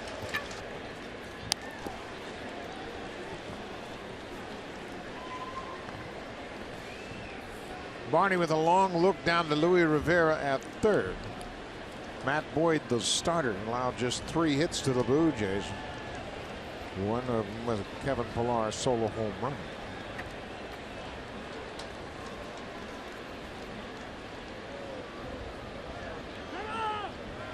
Yeah, Shane Green, he had that hold sign from the dugout. That will be one of the options a pitcher will be given in these situations. Just hold it and see if Pilar will break at first. Gets a little antsy, starts getting out there. They also have the quick step off move that a pitcher will use where he holds it for a long time and then steps off and see if anybody tips their hand.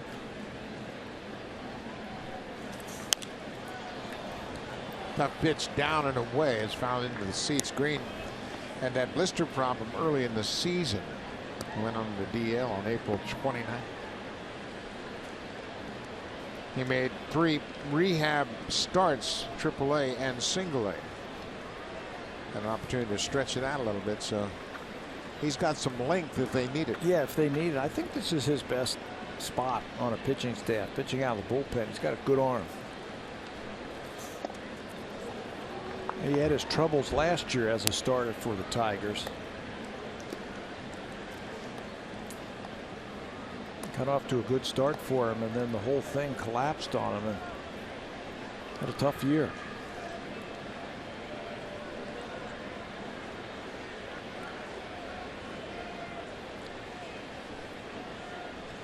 Two and two. Pilar still at first, not running.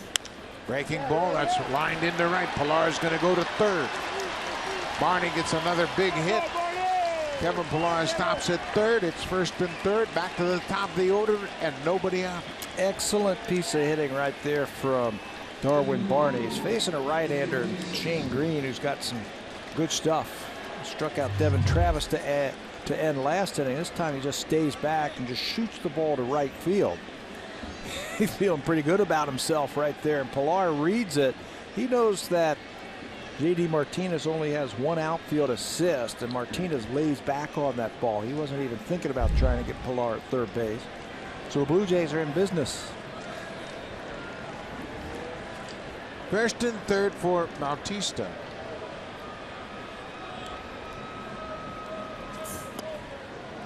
Goes after the first pitch. Jose has gone 0 for 2. He walked in the 5th, his league leading 45th walk of the season. Jose is 0 for 5 going head-to-head against Shane Green. Blue Jays need to add to their 1-0 lead. Remember, the Tigers scored 11 runs on 15 hits last night. Wouldn't hurt to get a couple more runs here. So you know that they have that in them. Add on runs. They did a good job of that, the Blue Jays, in that last series in Boston and winning that series. Bautista hits it on the ground. Iglesias, it's short. That's all they're going to get. Bautista will pick up an RBI as Pilar comes in to score. For Bautista, that's his 39th ribby of the season, and a big extra run here in the 7th. It ends up being a fielder's choice, but no chance for the Tigers to turn that double play. They've got 61 of them, second most in the American League. Off the bat, maybe, but you can see Iglesias has to give ground, and by then it's too long of a throw to second base. Kinsler eats it, and the Blue Jays have another run. So Pilar starts it off. He's scored both Blue Jay runs tonight. He's homered and had a leadoff single, came around to score. Josh Donaldson 0 for 2 with a walk.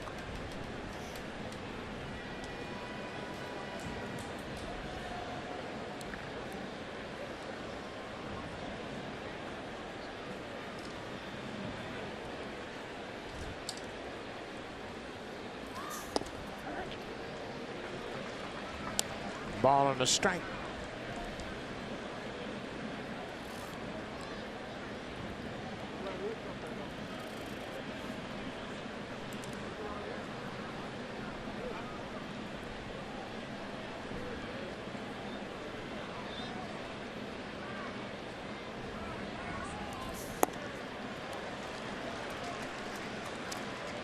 Pretty nasty slider right there, isn't it? Hard, 90 miles an hour. Yeah. He's also got a cutter, changeup, but it's sinker slider. Pitchers have a lot of life to it. That's the difference between being a starter, which he was last year, and coming out of the bullpen. Throwing an inning here or an inning there. I think he could be a power guy for him. Donaldson checks his swing. It's 2 balls and 2 strikes. There's 1 out. Blue Jays have a run in here in the 7th.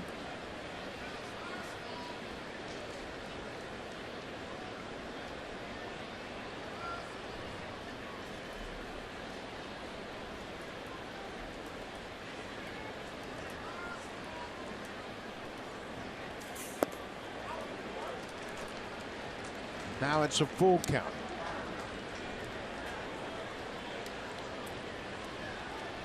Encarnacion is on deck. Bautista's at first.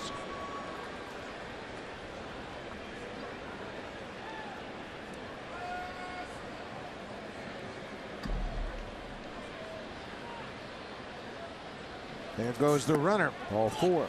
Bautista was on the move. I like it. I like how they're being aggressive here, trying to speed up Shane Green. Let's check in with Jamie Campbell.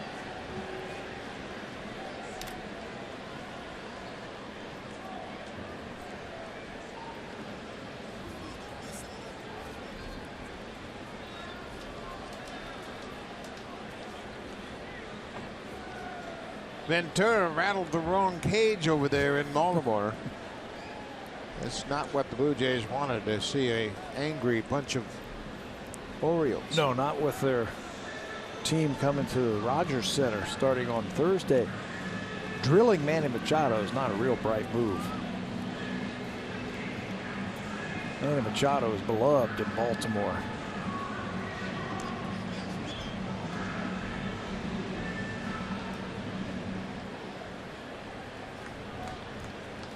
So there are runners at first and second.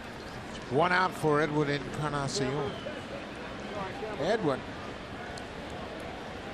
0 for 2 with a walk.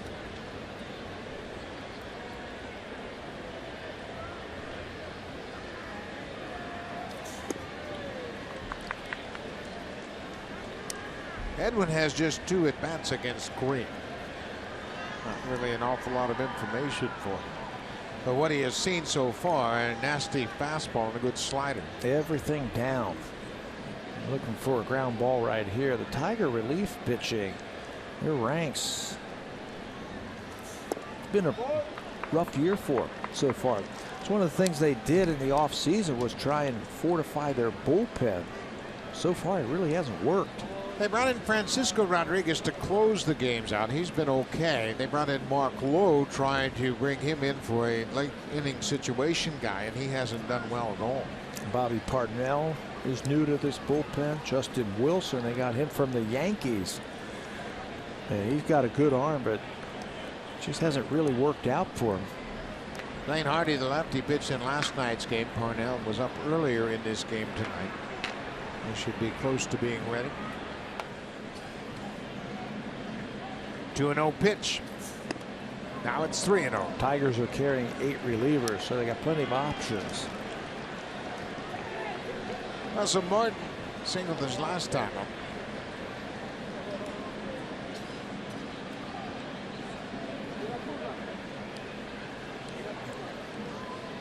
(3-0) green light. Oh yeah. He takes a strike. That looked like a backup slider. How about that for respect? 3-0 slider. Well, the Blue Jays need a big hit to bust it wide open here. They've been playing a lot of tight ball games lately.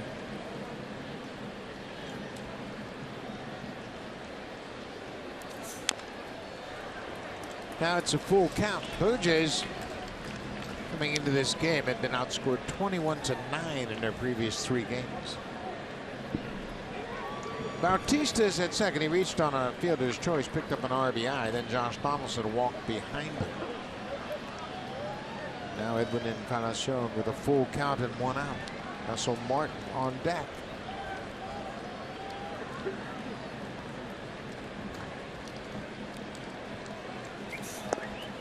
Strike 3 call. That inside breaking ball. He started it inside off the plate. It caught the inside corner. Just the second strikeout since Green has come into the ball game. How about that? He goes to 3-0 to one of the best power hitters in the American League, and then throws him 3 straight sliders to strike him out. That would look like he might have been surprised just a little bit on that pitch. Thought it was inside. 2 down now. Russell Martin. He singled against Boyd back in the 6th. Now Green's got that slider zeroed in.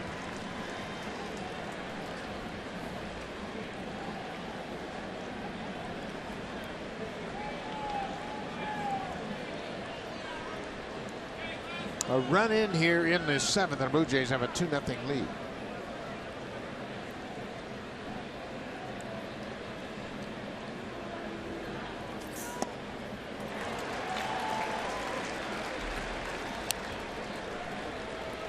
Pulled off that breaking ball. He's liable to get another one right here. Yeah, he's thrown what, 5 in a row? 5 straight sliders right here. Russell's strength, I think, is to right center field. Left center, right center. Stay on that slider just a little bit longer. A lot of room in right field. Lots of room out there. Green wants another series of signs.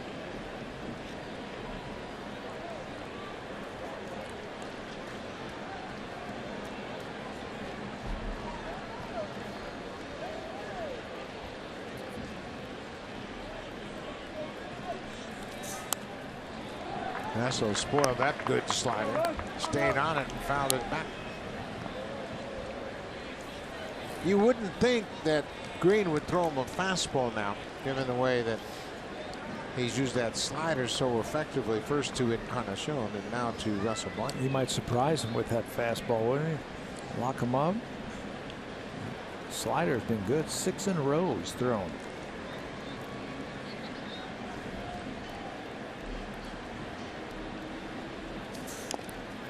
There's a fastball, and Russell got a piece of it, 94. But now Saltalamacchia go to the mound. They'll talk about this next pitch. Oftentimes in this era of baseball, catchers will tell the pitcher what sign, and now Green has called Salty back. They don't give him a sign. They're just going to go down there. They're going to go and tell him. They're going to verbally say, okay, let's go. Fastball here or slider, whatever it is, so you don't have to flash a sign. So that runner at second base can relay something back to the hitter. 0-2 pitch.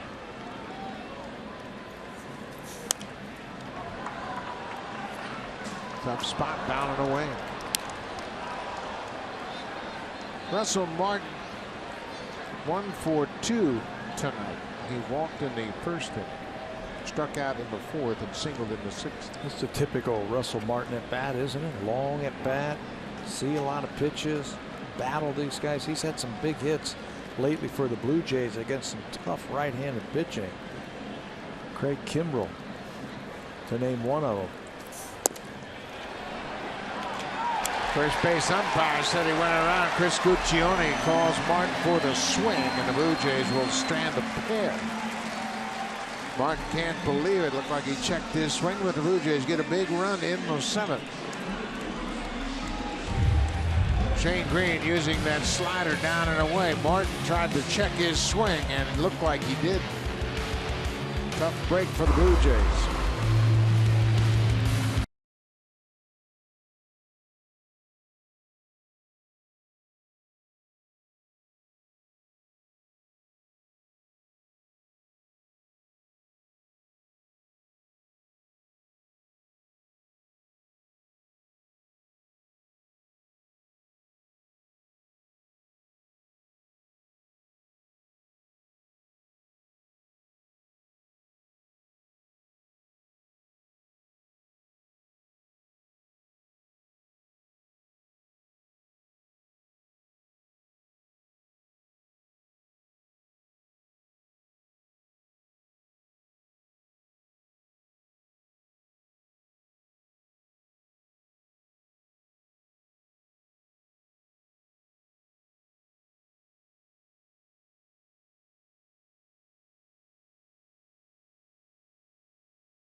Canada's largest and only official team shop for your Toronto Blue Jays. New 2016 authentic jersey with 40th sleeve patch is now available. Many are wearing them here tonight, and you can get yours at BlueJaysShop.com. Buck?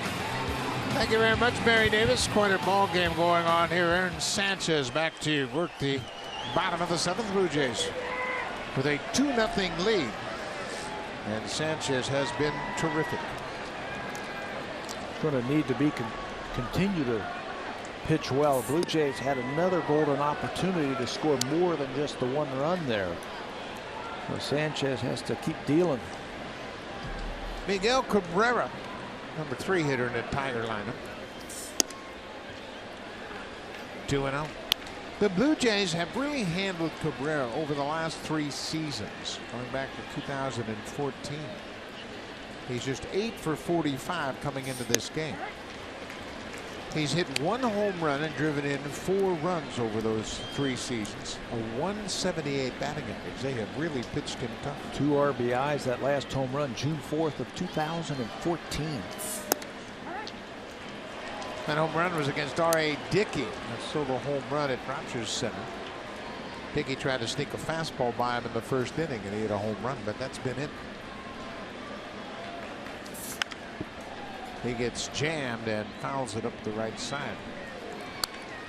And if you keep Cabrera quiet over those last 3 seasons, Tigers are 3-8. when Cabrera has been held quiet like that.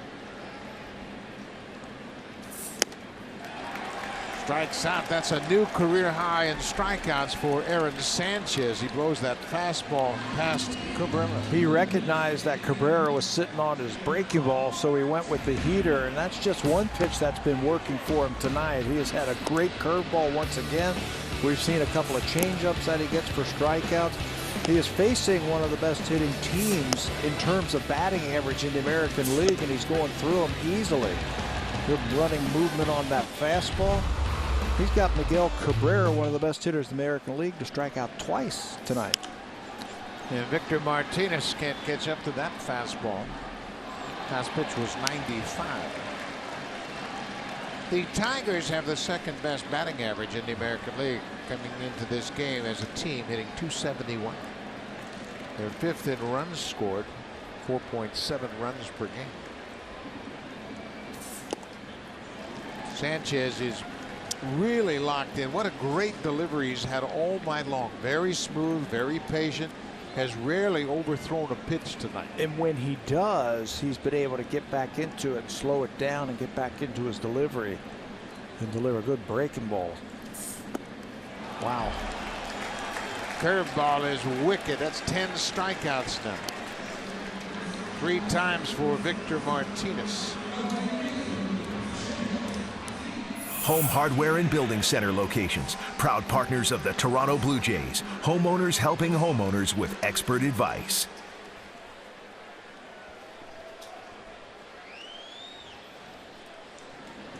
Two down. Back-to-back strikeouts.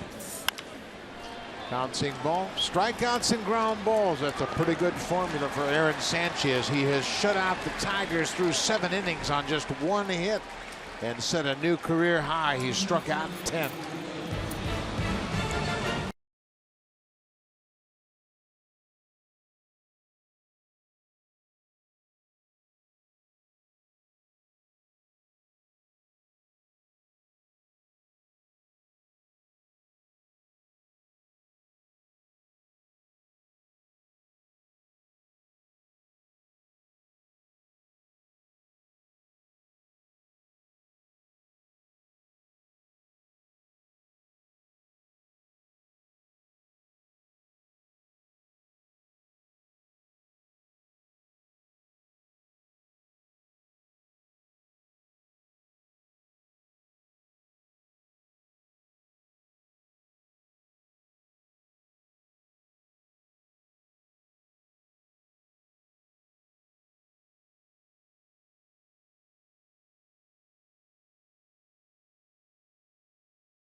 You're catching a game in the U.S. like this gentleman is right here. You can share all of your experiences as they happen with friends and fans back home. With Roam Like Home from Rogers, you can use your phone exactly as you do at home, starting at $5 a day in the U.S.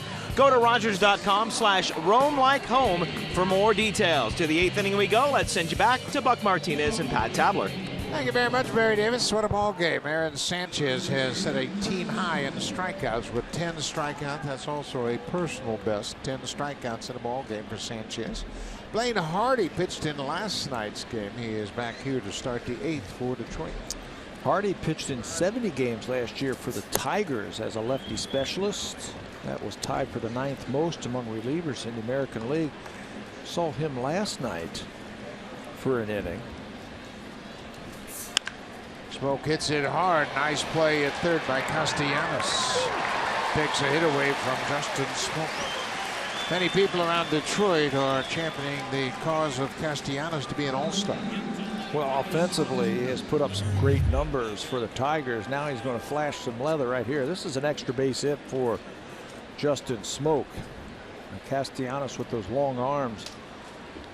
Catches, fires it across the diamond. He's played some outfield for this organization, and now after Cabrera moved over to third base, he's moved back to his natural position at third.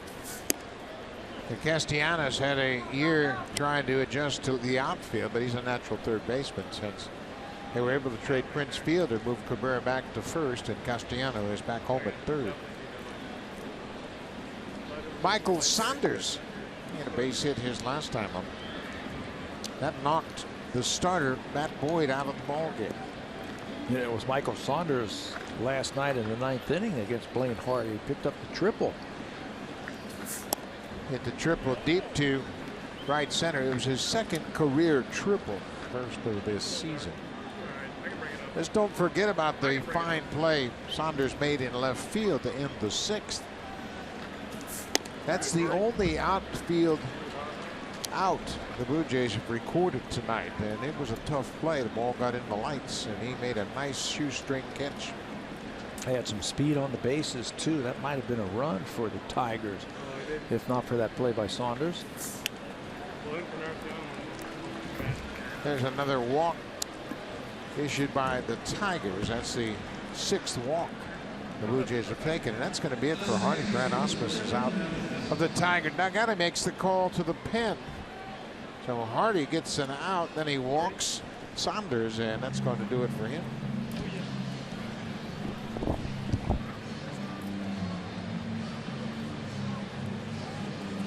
So Hardy hands it over to Ausmus, who in turn will turn things over to Bobby Parnell, who's going to come out of that gate.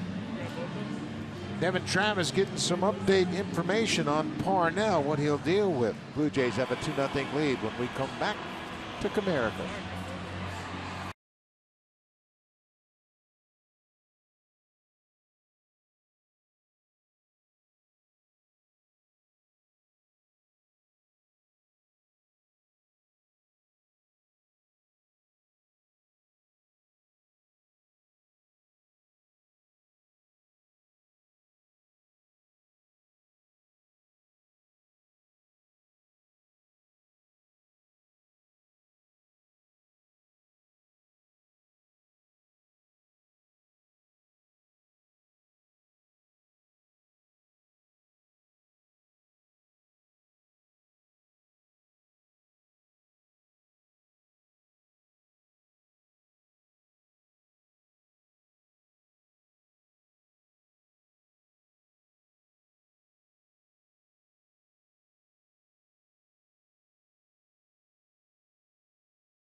An afternoon game tomorrow. That means you can watch some other baseball action on Sportsnet tomorrow night, and we've got a good one for you. Mike Trout and the Angels taking on Jacoby Ellsbury and the Yankees. It goes on Sportsnet 1, 7 o'clock Eastern, 4 o'clock Pacific on Sportsnet 1. Yankees, a pretty good game so far tonight. Buck Pineda is pitching a gem.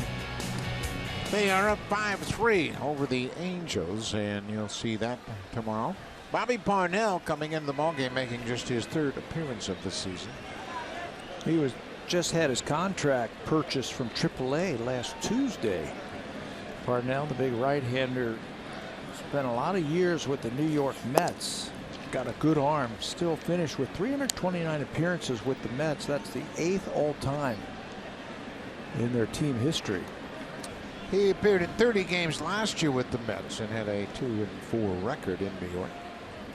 And Devin Travis, the second baseman, but first Saunders will dive back safely.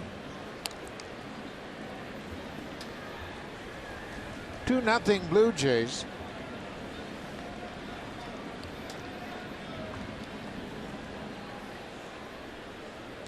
Aaron Sanchez and Russell Martin, they have put their heads together tonight and spun a gem here in Detroit. Well, after what we saw last night from the Tigers, everything they swung at, they got a base hit on. 15 of them, and Aaron Sanchez tonight cooling off one of the hottest teams in baseball. Sanchez has thrown just 84 pitches. Ground ball. This could be two. Iglesias to Kinsler. It is a double play. Parnell comes out of the bullpen and closes out the Blue Jays in the 8th. We'll go to the bottom of the 8th. 2-0 Jays. Now time for a Blue Jays Central update. Here's Jamie Campbell and Greg Zahn from the Samsung broadcast studio.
By authority of Rogers Blue Jays Baseball Partnership, and it may not be reproduced or retransmitted in any form. And the accounts and descriptions of this game may not be disseminated without the express written consent of Rogers Blue Jays Baseball Partnership. What a ball game for Aaron Sanchez. He has set a career high with 10 strikeouts. In fact, he struck out Victor Martinez tonight for 3 times, and that's the first time Victor has had a 3-strikeout game this season. That's a great hitter, too. Leading the league in hitting. Yeah, making them look bad. Nick Castellanos will lead things off for Detroit. Sanchez has pitched ahead all night long. Basically, the only real problem he had when he fell behind 3-0 to Justin Upton, leading off the 3rd, and Upton hit an opposite field double for the only hit Sanchez has allowed. Boy, he just keeps pouring in that fastball and jumping ahead. He's done a terrific job of mixing his pitches well.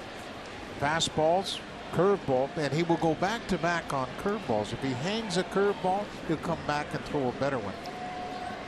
You and I are sitting here and we're watching Sanchez. You said he's got 10 strikeouts now through 7 innings. It was the Detroit Tigers who struck out 20 times against Scherzer earlier this season. I mean, as impressive as this has been, this is now 11. Max Scherzer had 20 against him. Pumps that fastball right past Castellanos. He strikes out for the first time tonight. This has been impressive. Very impressive. That fastball right by him. He was sitting on the breaking ball with 2 strikes. You can see he's a little bit tardy. Everybody now has struck out in this lineup except Kinsler and Romine, the first 2 batters for the Tigers. There have been 22 outs in this game so far. Only 1 out recorded in the outfield.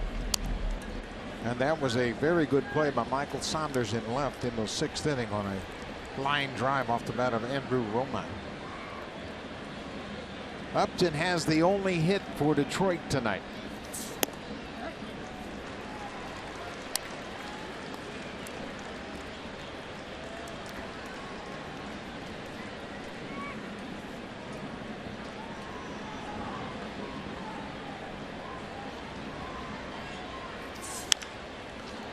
Ground ball. Donaldson to his left.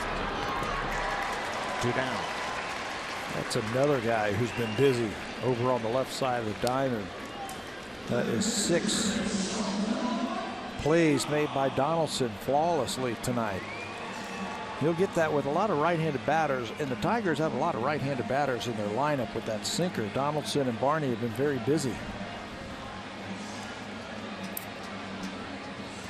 10 ground ball outs, 11 strikeouts, and 1 fly ball out.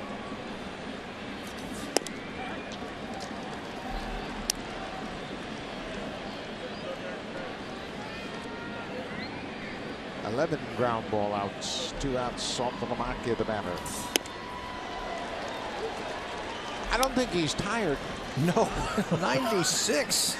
Still free and easy. Yeah, and you're not going to get tired when you have that kind of delivery.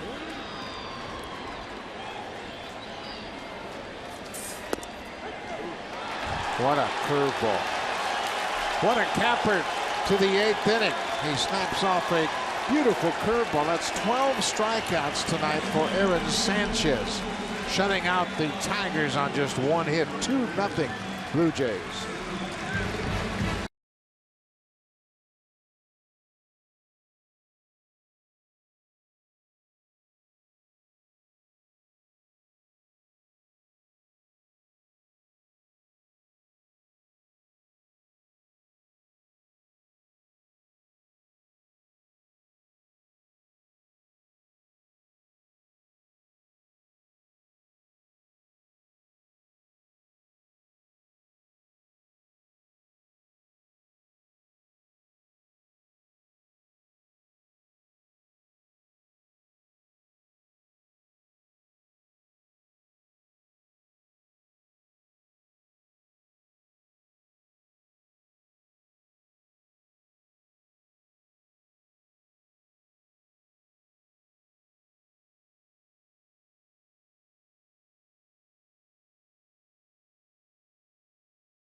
This month, including some interleague play as both the Phillies and Diamondbacks pay a visit. At the end of the month, it is Mark Shapiro's old organization, the Cleveland Indians, but it all starts up on Thursday. It is the Baltimore Orioles coming to town, and Buck, they are going to be an ornery bunch after what's gone on there tonight. Yeah, they've had a real good dust-up with the Kansas City Royals, and Manny Machado got to Yordano Ventura.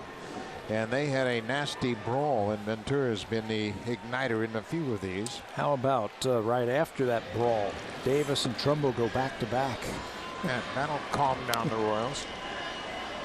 Well, Kevin Pillar got the scoring starter here, lead-off home run in the 5th off Matt Boyd.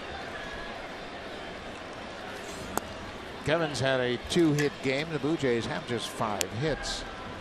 Pillar has 2, and the man behind him, Barney, has 1. Also had 7 walks tonight. Got that from the Tigers. So they've left 8 runners on base.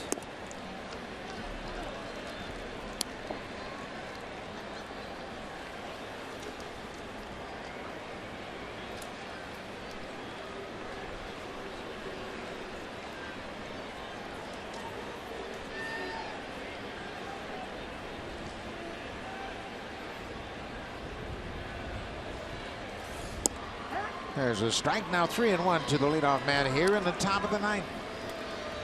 Well, the Blue Jays, they got smoked last night, 11-0. Out hit 15-3.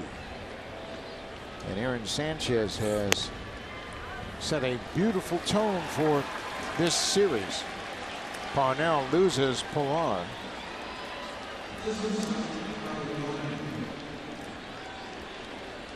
That's pretty good focus right there.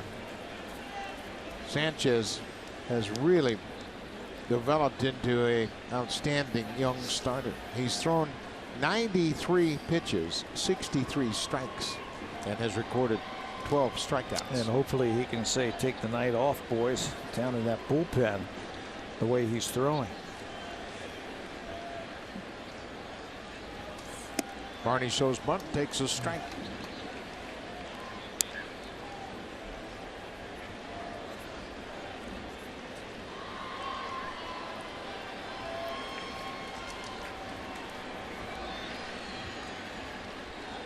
Darwin singled in the 7th. There goes Pilar. Hit and run is on. Right back to Parnell. He throws it away, and all hands are safe. Parnell didn't realize that Pilar was running. He turned as if it was going to be a routine double play, looked up, and Pilar was sliding into second. So why do you even throw the ball? That's where communication becomes paramount on the infield. Blue Jays play hit and run with Darwin Barney and Kevin Pilar one more time. Right back to him. Now he sees the runners right there. He should have just held it and just thrown the ball over to first base. He did try to hold it, and when he did, the ball pops out of his hand. Pilar peeks back, sees the comebacker. He slides into second. Now watch the action of Parnell. He's going to throw it and then tries to stop, and it comes right out of his hand. It's a fielder's choice for Barney. Now it's top of the order, Bautista. He's gone 0 for 3 with an RBI. This is how the 7th inning started for the Blue Jays when they were able to get it run. Single by Pilar and a single by Barney. Now a walk in the fielder's choice. Chance for Bautista, Donaldson, or Encarnacion to bust this thing open.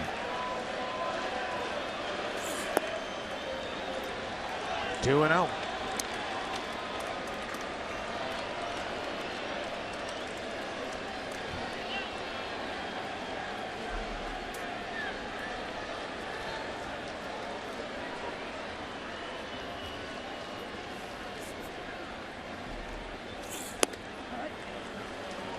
Now it's 2-1.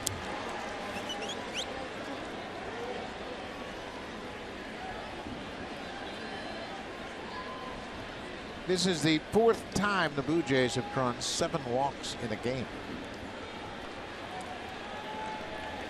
The Pilar walk is now 8. That's a season high. Bautista fouls it into the seats. 8 walks. They've been very patient. First against Matt Boyd with 5. Green had a walk, Hardy had a walk, and now Parnell has a walk. Still looking for that big hit.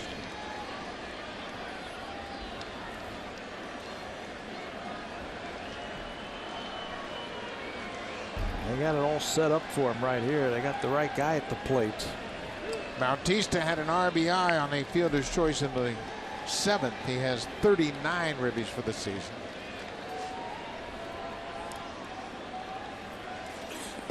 That gets away from Saltalamacchia. It bounces all the way toward third in foul ground, and the runners move up. Now it's a full count to Bautista. Wild pitch charged to Parnell.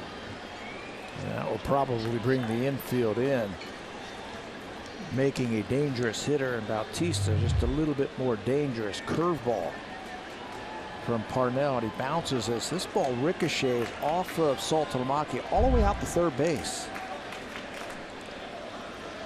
Infield in on the edge of the grass. Everybody but Castellano at third. And Bautista strikes out. 1 down. Looked like it might have been ball 4. He goes back to the breaking ball. And Ray swings over the top of it.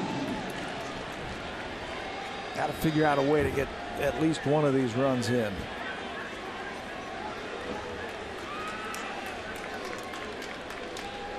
Ian Kinsler came in to have a chat with Parnell after the strikeout. Josh Donaldson has drawn 2 walks. He's 0 for 2, and they're going to put him on. So now you've really rattled the cage of Edwin Encarnacion. Edwin, he's 0 for 3 with a couple of strikeouts. But the Tigers playing percentages here. Edwin hit a grand slam off of them last year in that big 9 RBI game. Got another chance to do it right here.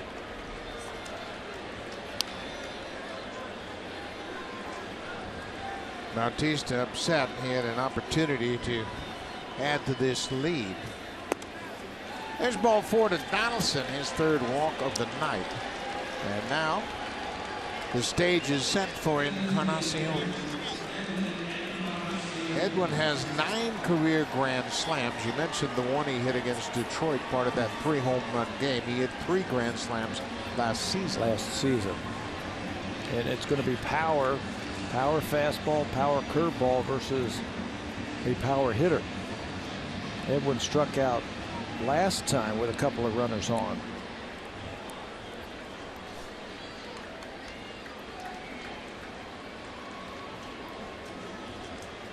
Sanchez just trying to stay loose on the Blue Jays bench. 9 walks now for the Blue Jays.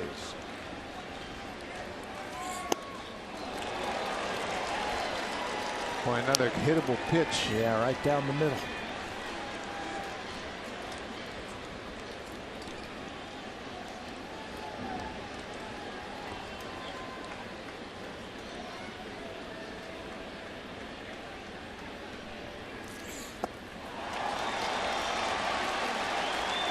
Oh, and 2.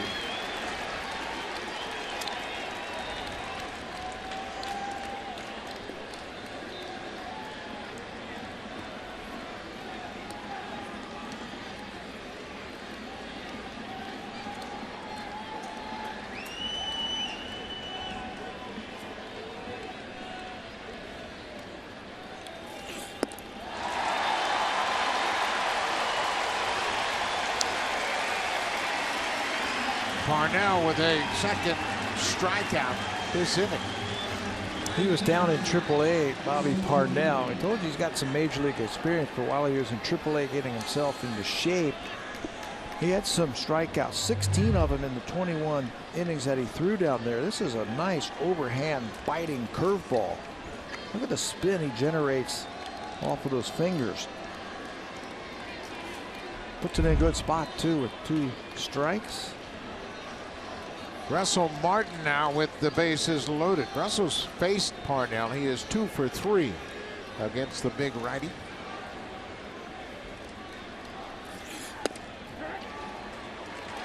And breaking ball stayed on the inside corner for a strike.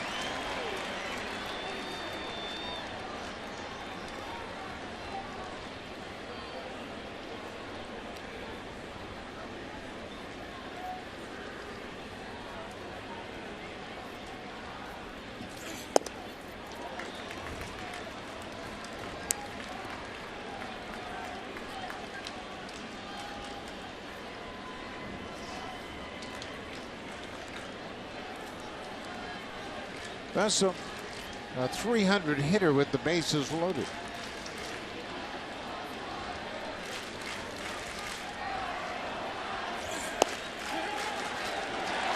Parnell dealing right now. Yeah, not much you can do with that. He makes some bad pitches to Pilar for the leadoff walk. He walked Donaldson intentionally. Made some good pitches to Bautista, Encarnacion, and Martin now trying to get out of this.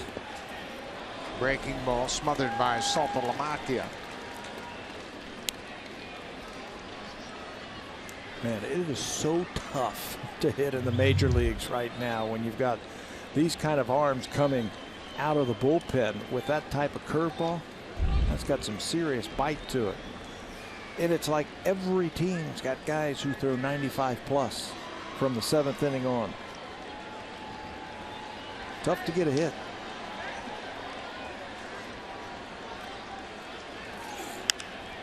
High fly ball down the right side. Long run for Martinez. He'll get there, and Parnell strands the bases loaded in the top of the ninth. The Blue Jays have a 2-0 lead. Aaron Sanchez coming back. He's allowed just one hit and struck out 12. 2-0 Blue Jays.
Has been in total control this ball game.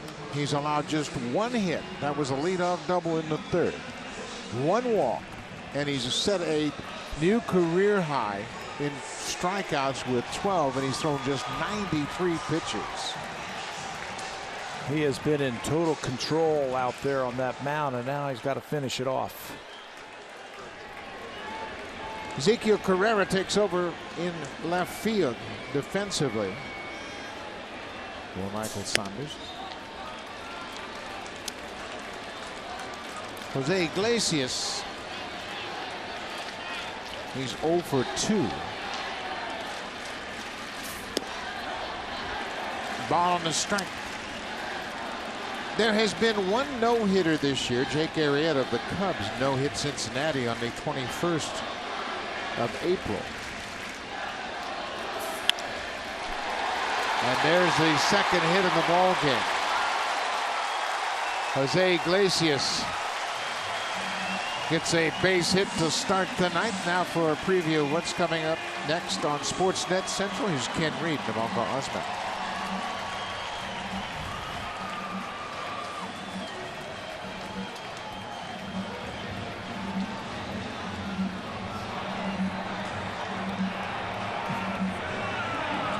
Thank you very much, Ken. That's coming up right after this game. You see Roberto Osuna, the closer, loosening up. 2-0 ball game. The Blue Jays stranded, the bases loaded. That's a foul ball. The Blue Jays are 0 for 9 with runners in scoring position and have stranded 11. This could be a 4 or 5 run game right now, but it's 2. So John Gibbons has his closer up, Osuna. Sanchez, Aaron, what he doesn't want to do right now is get a little bit too quick. Stay in your delivery. Stay calm. Don't try and rush anything and get to that finish line too quickly. That's going to be a base hit up against the wall. Iglesias is coming around third. He's going to score, and Ian Kinsler has made it a 1-run game.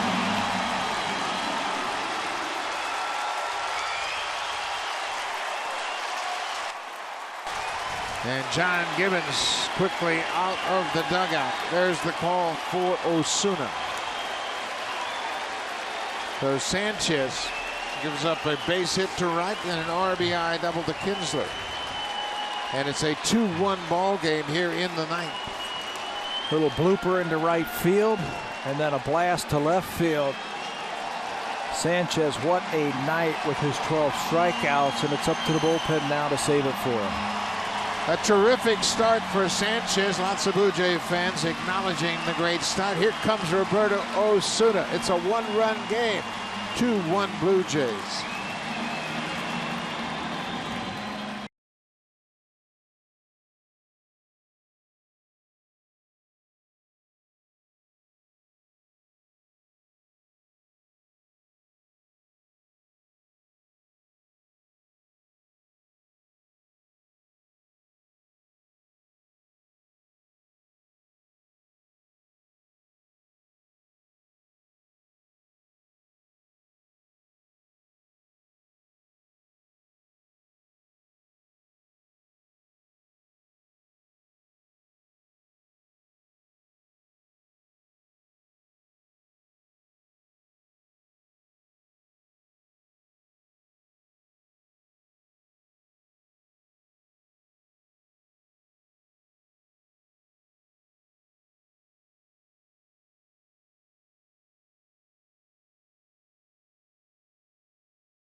Into a terrific start for Aaron Sanchez. He can win it, he cannot lose it. Roberto Osuna in, looking for his 14th save. Aaron Sanchez pulling for him mightily. There are the numbers for Osuna. Lefties 196, a whip under 1 for Osuna. He needs to keep this ball in the infield right here. Runner at second base, nobody out. Blue Jays are playing for the bunt. Beautiful bunt by Romine. There's the out at first. Now the tying run is just 90 feet away as Kinsler moves over to third. Romine, a beautiful sacrifice. And now, the ultimate matchup. The closer against the best hitter in baseball. Miguel Cabrera, 0 for 3 with a couple of strikeouts tonight. He's not just a power hitter. He's got 420 career home runs. He's a great hitter. And he's going to be looking for something that he can hit to right field. He really stays on the ball well. So they jam him inside. First pitch strike. Terrific start to the at-bat.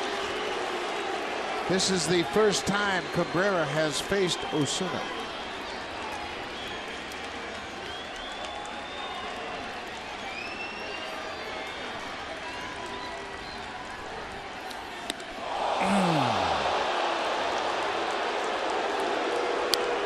That one, you got to take a deep breath after you have that one coming up and in like that.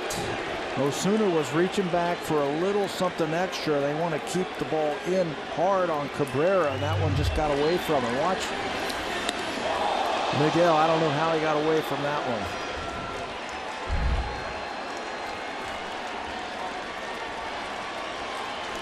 Cabrera regrouping.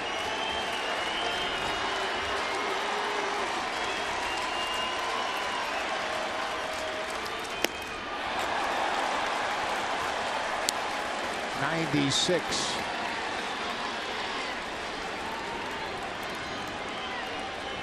Stay with your best pitch.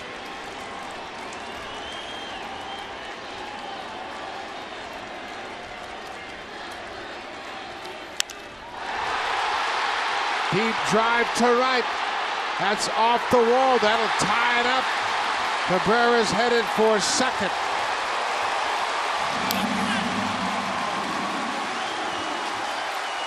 He loves the ball out in front of him, out over the plate where he can drive the ball to right center field, where he can extend his arms. You watch him take batting practice every day, and he was always trying to keep his hands inside the ball and hit the ball to right field. That's exactly what he got right there. That's why they were trying to stay in, but they go outside. It's out over the plate. That's right where he likes it, right there. And he's got some pop the other way. No chance for Pilar to run that one down. It's extra bases. And the great start by Aaron Sanchez cannot get a win.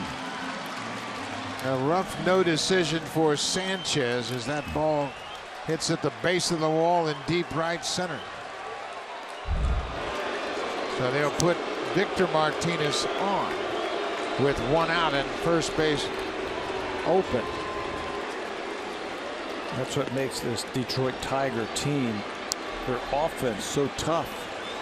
You got that guy right there, Cabrera, one of the best in all of baseball. And then you got Victor Martinez, a switch hitter. You put him on, you got to deal with J.D. Martinez. Cameron Maben has come off the bench and has taken over as a pinch runner for Cabrera. For Osuna, that's his second blown save of the season. And how about Cabrera, after he got knocked down on the second pitch of the at-bat, comes back and delivers a game-tying double. He's been doing that for years. Yep, he's just a great hitter. Took his time, took a deep breath after that ball buzzed him up and in. Ties up the game. So now J.D. Martinez, he's 0 for 3. It's a 2-2 game.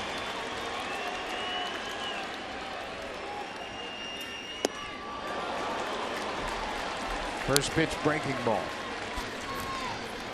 Again, we have to emphasize the fact that the Blue Jays have stranded 11.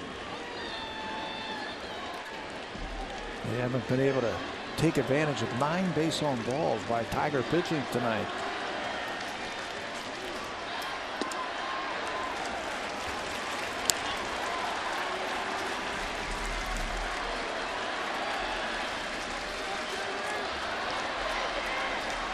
Ball on a strike, 1 out.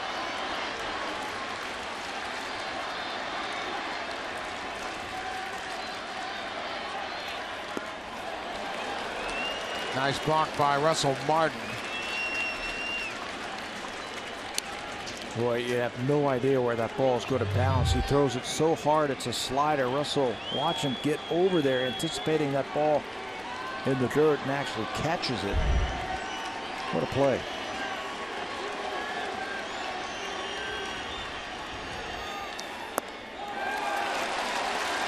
Three and 1.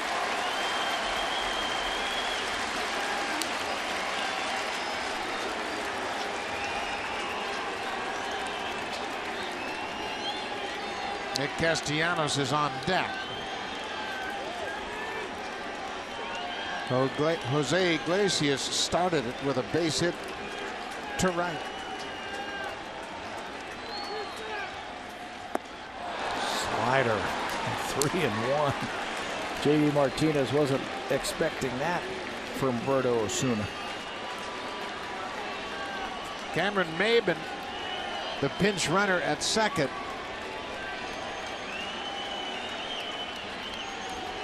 Three and 2, 1 out.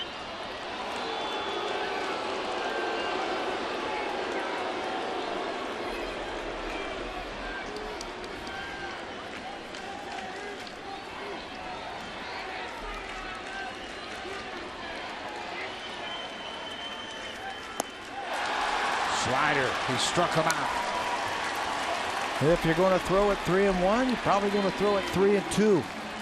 And he paints it on the corner and gets a tough hitter. Slider down and away. That's almost unhittable.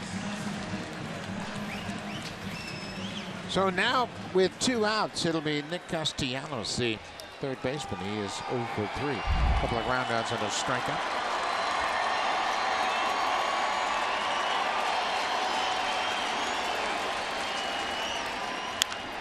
Ground ball. Donaldson at third. They go to second, and we're going to go to extra innings.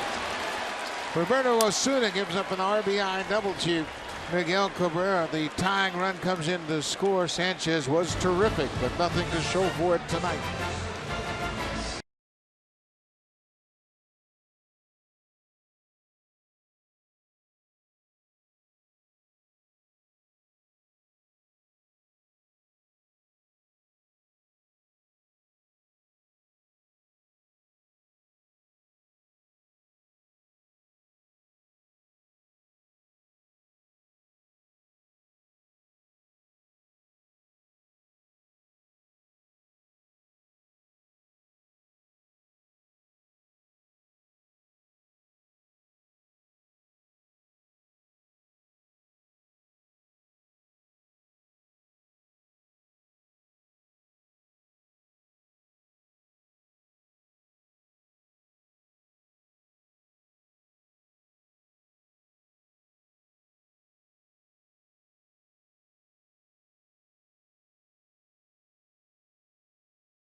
Here in Sanchez, what a start he had. 98 pitches through 8 plus 2 batters.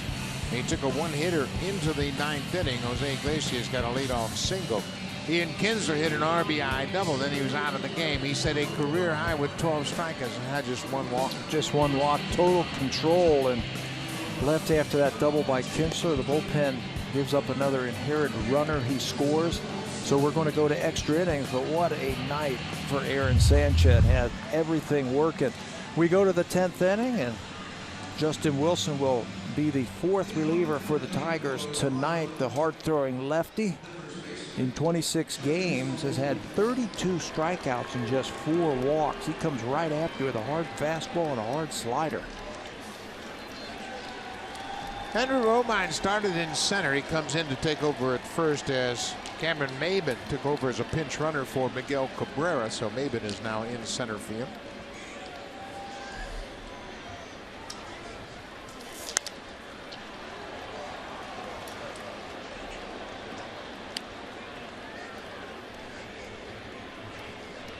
Justin Smoke fouls off the first pitch.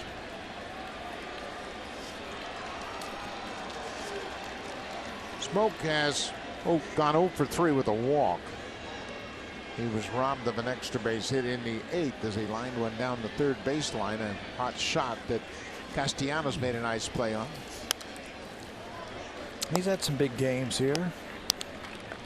You mentioned the 7 home runs in his career that he has hit here. That'd be a good time for number 8. As we mentioned, the Blue Jays had many opportunities to bust the game wide open. They went 0 for 9 with runners in scoring position and left 11 men on base.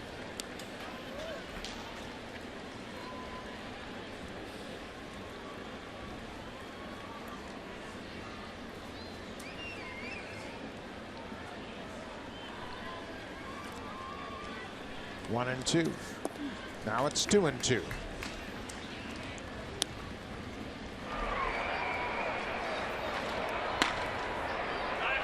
Joe Biagini and Jason Grilli are both up throwing. The Tigers, this is just their 2nd extra inning game of the season. They are 1-0. It's the first time they played extra innings here at Comerica Park at home.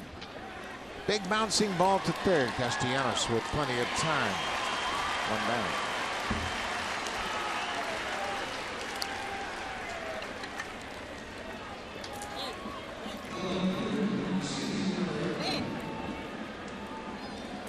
We always talk about great matchups and power pitcher against great hitter, and that was the best. Osuna went after Cabrera, and Cabrera has been doing it a long time. He won the battle. Yeah, they chose to go outside and stay away from him, but that's pitching, I think, into his strengths, and he crushed that ball to right field.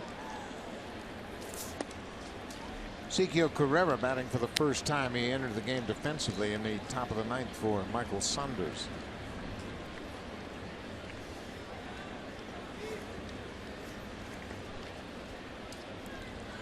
Tigers are expecting a bunt from Carrera. He's got to do anything he can to get on base.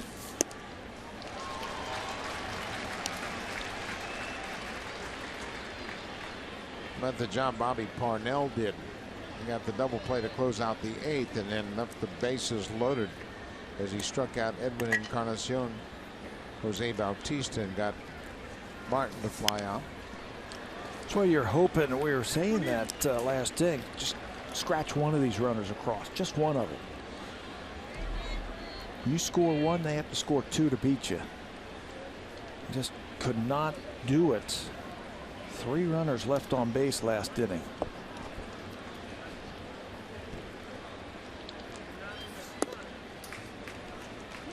That misses away. It's 2-2 to Carrera.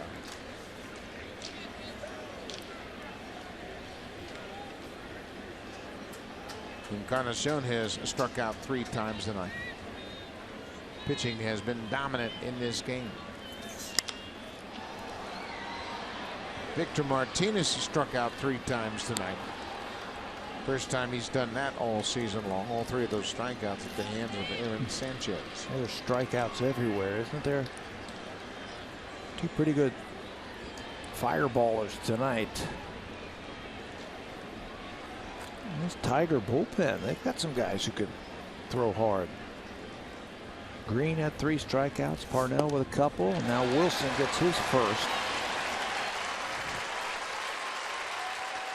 That's something that's very rare in baseball. You've got a left-handed reliever with the type of power that Justin Wilson has. The fastball can get up in the upper 90s, and he's got that tough slider against the lefties. Tough to pick the ball up.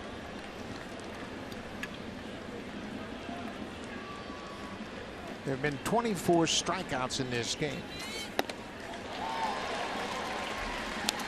These are 2 pretty good hitting ball clubs, but as you mentioned, the Tigers struck out 20 times in the game earlier at the hands of Max Scherzer. That was them. Sanchez had him eaten out of his hand today.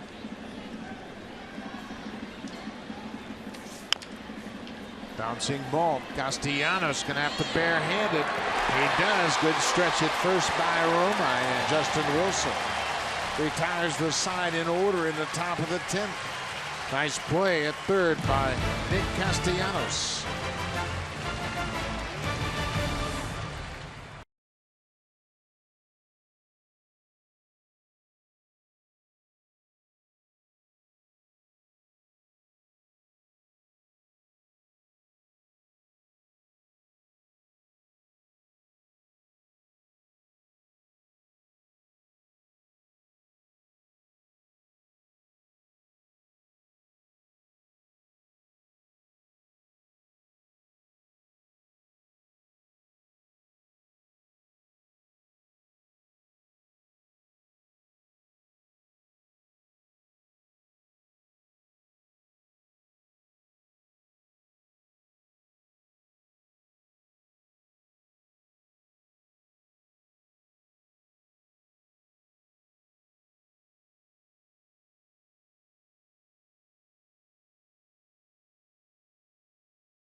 Tomorrow night, and the Cleveland Cavaliers are looking to hang on and try to get a win in this series. They are down 2-0 to the Golden State Warriors. You can watch that game at 9 o'clock Eastern, 6 o'clock Pacific on Sportsnet, and stream it on Sportsnet now. Buck? Thank you, Barry. Nobody thought the Cavaliers would lose a game until the Raptors beat them twice in their series, and now the Warriors have the upper hand. This is Joe Biagini making his 20th appearance here in the bottom of the 10th. Joe pitched in last night's ball game. If you remember that, if you were with us and watching that, Gavin Floyd ran into some problems. Joe Biagini had to clean that up in the 6th inning. Gavin was only able to get 2/3 of an inning, so Biagini finished that one off. Overall, he's 3-1 with a 123 earned run average. That earned run average, second best among rookie relievers this season. Biagini threw just one pitch and recorded the out and got a fielder's choice off the bat of J.D. Martinez. That ended the 6th. And John Gibbons just felt he needed Biagini to come in and get him out of that inning.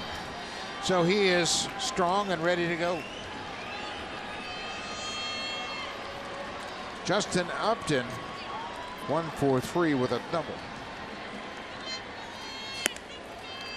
Biagini misses with that cutter upstairs. Upton had a 2-hit game last night, a 2-run home run and an RBI single. He was 2-for-4 in the game last night with a couple of runs scored. Ground ball up the middle, through for a base hit. Upton with a leadoff single. He's starting to come around a little bit. Starting to heat up just a little bit. Double down the right field line, and now a leadoff single here. He's too good of a hitter to keep him down for long. Pretty good plate coverage that time, taking that outside pitch back through the middle.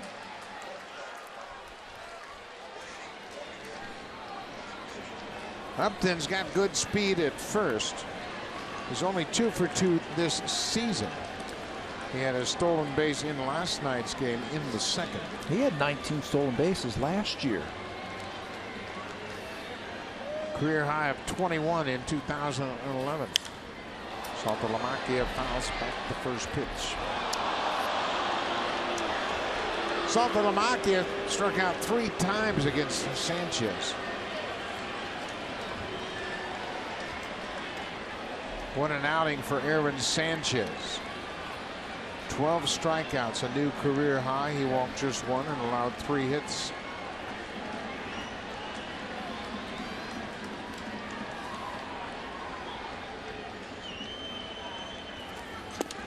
Sanchez remains undefeated in 7 road starts this year. He's 4-0, but he gets a no decision tonight. No decision. Tell you how good he was. You mentioned the 3 against Saltalamacchia. He also struck out Victor Martinez, a pretty good hitter, 3 times, and Miguel Cabrera twice. That doesn't happen every day.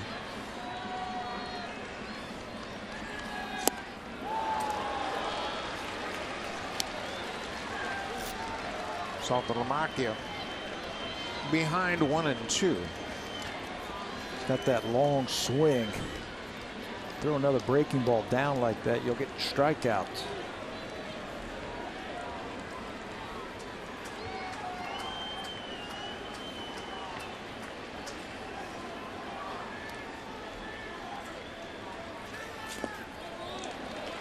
Buried it in the dirt, and Saltalamacchia didn't chase. Biagini just turned 26 years old on May 29th. Rule 5 player picked up from the San Francisco Giants.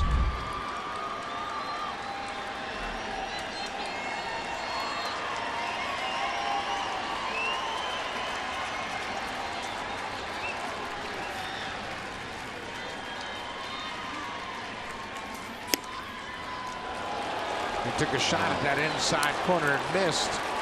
Boy, it's tough to start the runner, isn't it, with Saltalamacchia striking out 3 times tonight? Yeah, Iglesias is on deck. Start thinking, strike him out, throw him out. Sometimes you have to take those chances in the extra inning games. One thing you have going for you, you're the home team. You can take those chances every now and then. 3-2, Upton at first, not running. Ball 4. So the first two reach here against Biagini in the bottom of the 10th. Wow, a couple of really good pitches from Biagini. He doesn't get the call on any of them. You see John Gibbons expecting a bunt from Iglesias. They got the faster runner at second base. So the Blue Jays are going to call the infield in. They're going to talk about what they want to do defensively here. Watch this last pitch. This is a tough pitch to take. Russell Martin frames it up, and the Blue Jays don't get the call.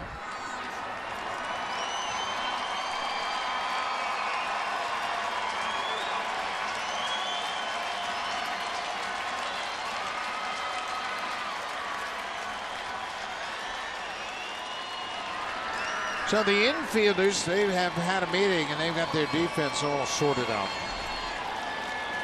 Iglesias got the big hit to start the 9th, came around to score the first Tiger run. They tied it up with 2 in the 9th. He squares early. And Biagini not comfortable, just did the inside move. Upton with good wheels at second. He squared around pretty early, didn't he? Yeah, a little fishy the way he squared around. Yeah, that early. He's done it again. He squares around and bunts it to Smoke. They got a shot at third. Not in time. Upton hustled over there. Smoke has crashed down from first base, but his throw was late. Upton with good speed beats it. Yeah, that's what I said. They had the faster runner at second base, so if there was a bunt and they had a shot at a runner at third base, you want the faster runner at second. Upton takes off. It's in the wheel play as Barney, the shortstop, comes over. Makes like a first baseman, but Upton just too fast. He outruns the baseball, and they've got the inning set up now.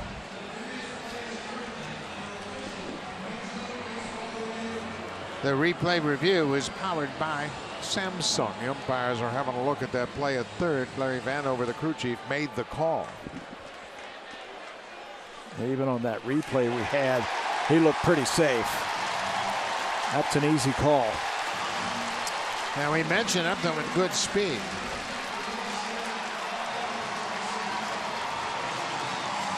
Well, he was able to get a bigger lead because the Blue Jays started that wheel play. That's where the shortstop ducks in behind that runner at second base and then sprints over to third base. Upton did a good job when Barney started running towards third base. He increased his lead at second base.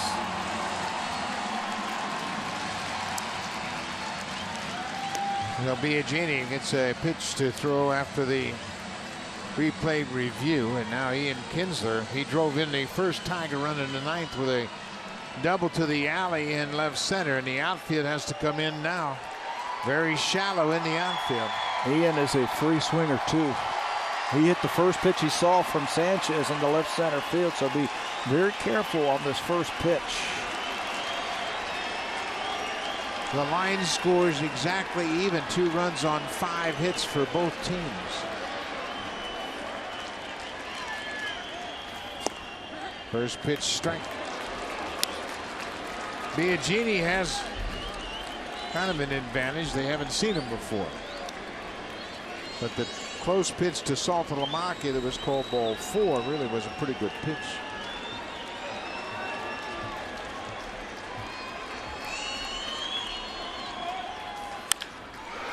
That's the ball game.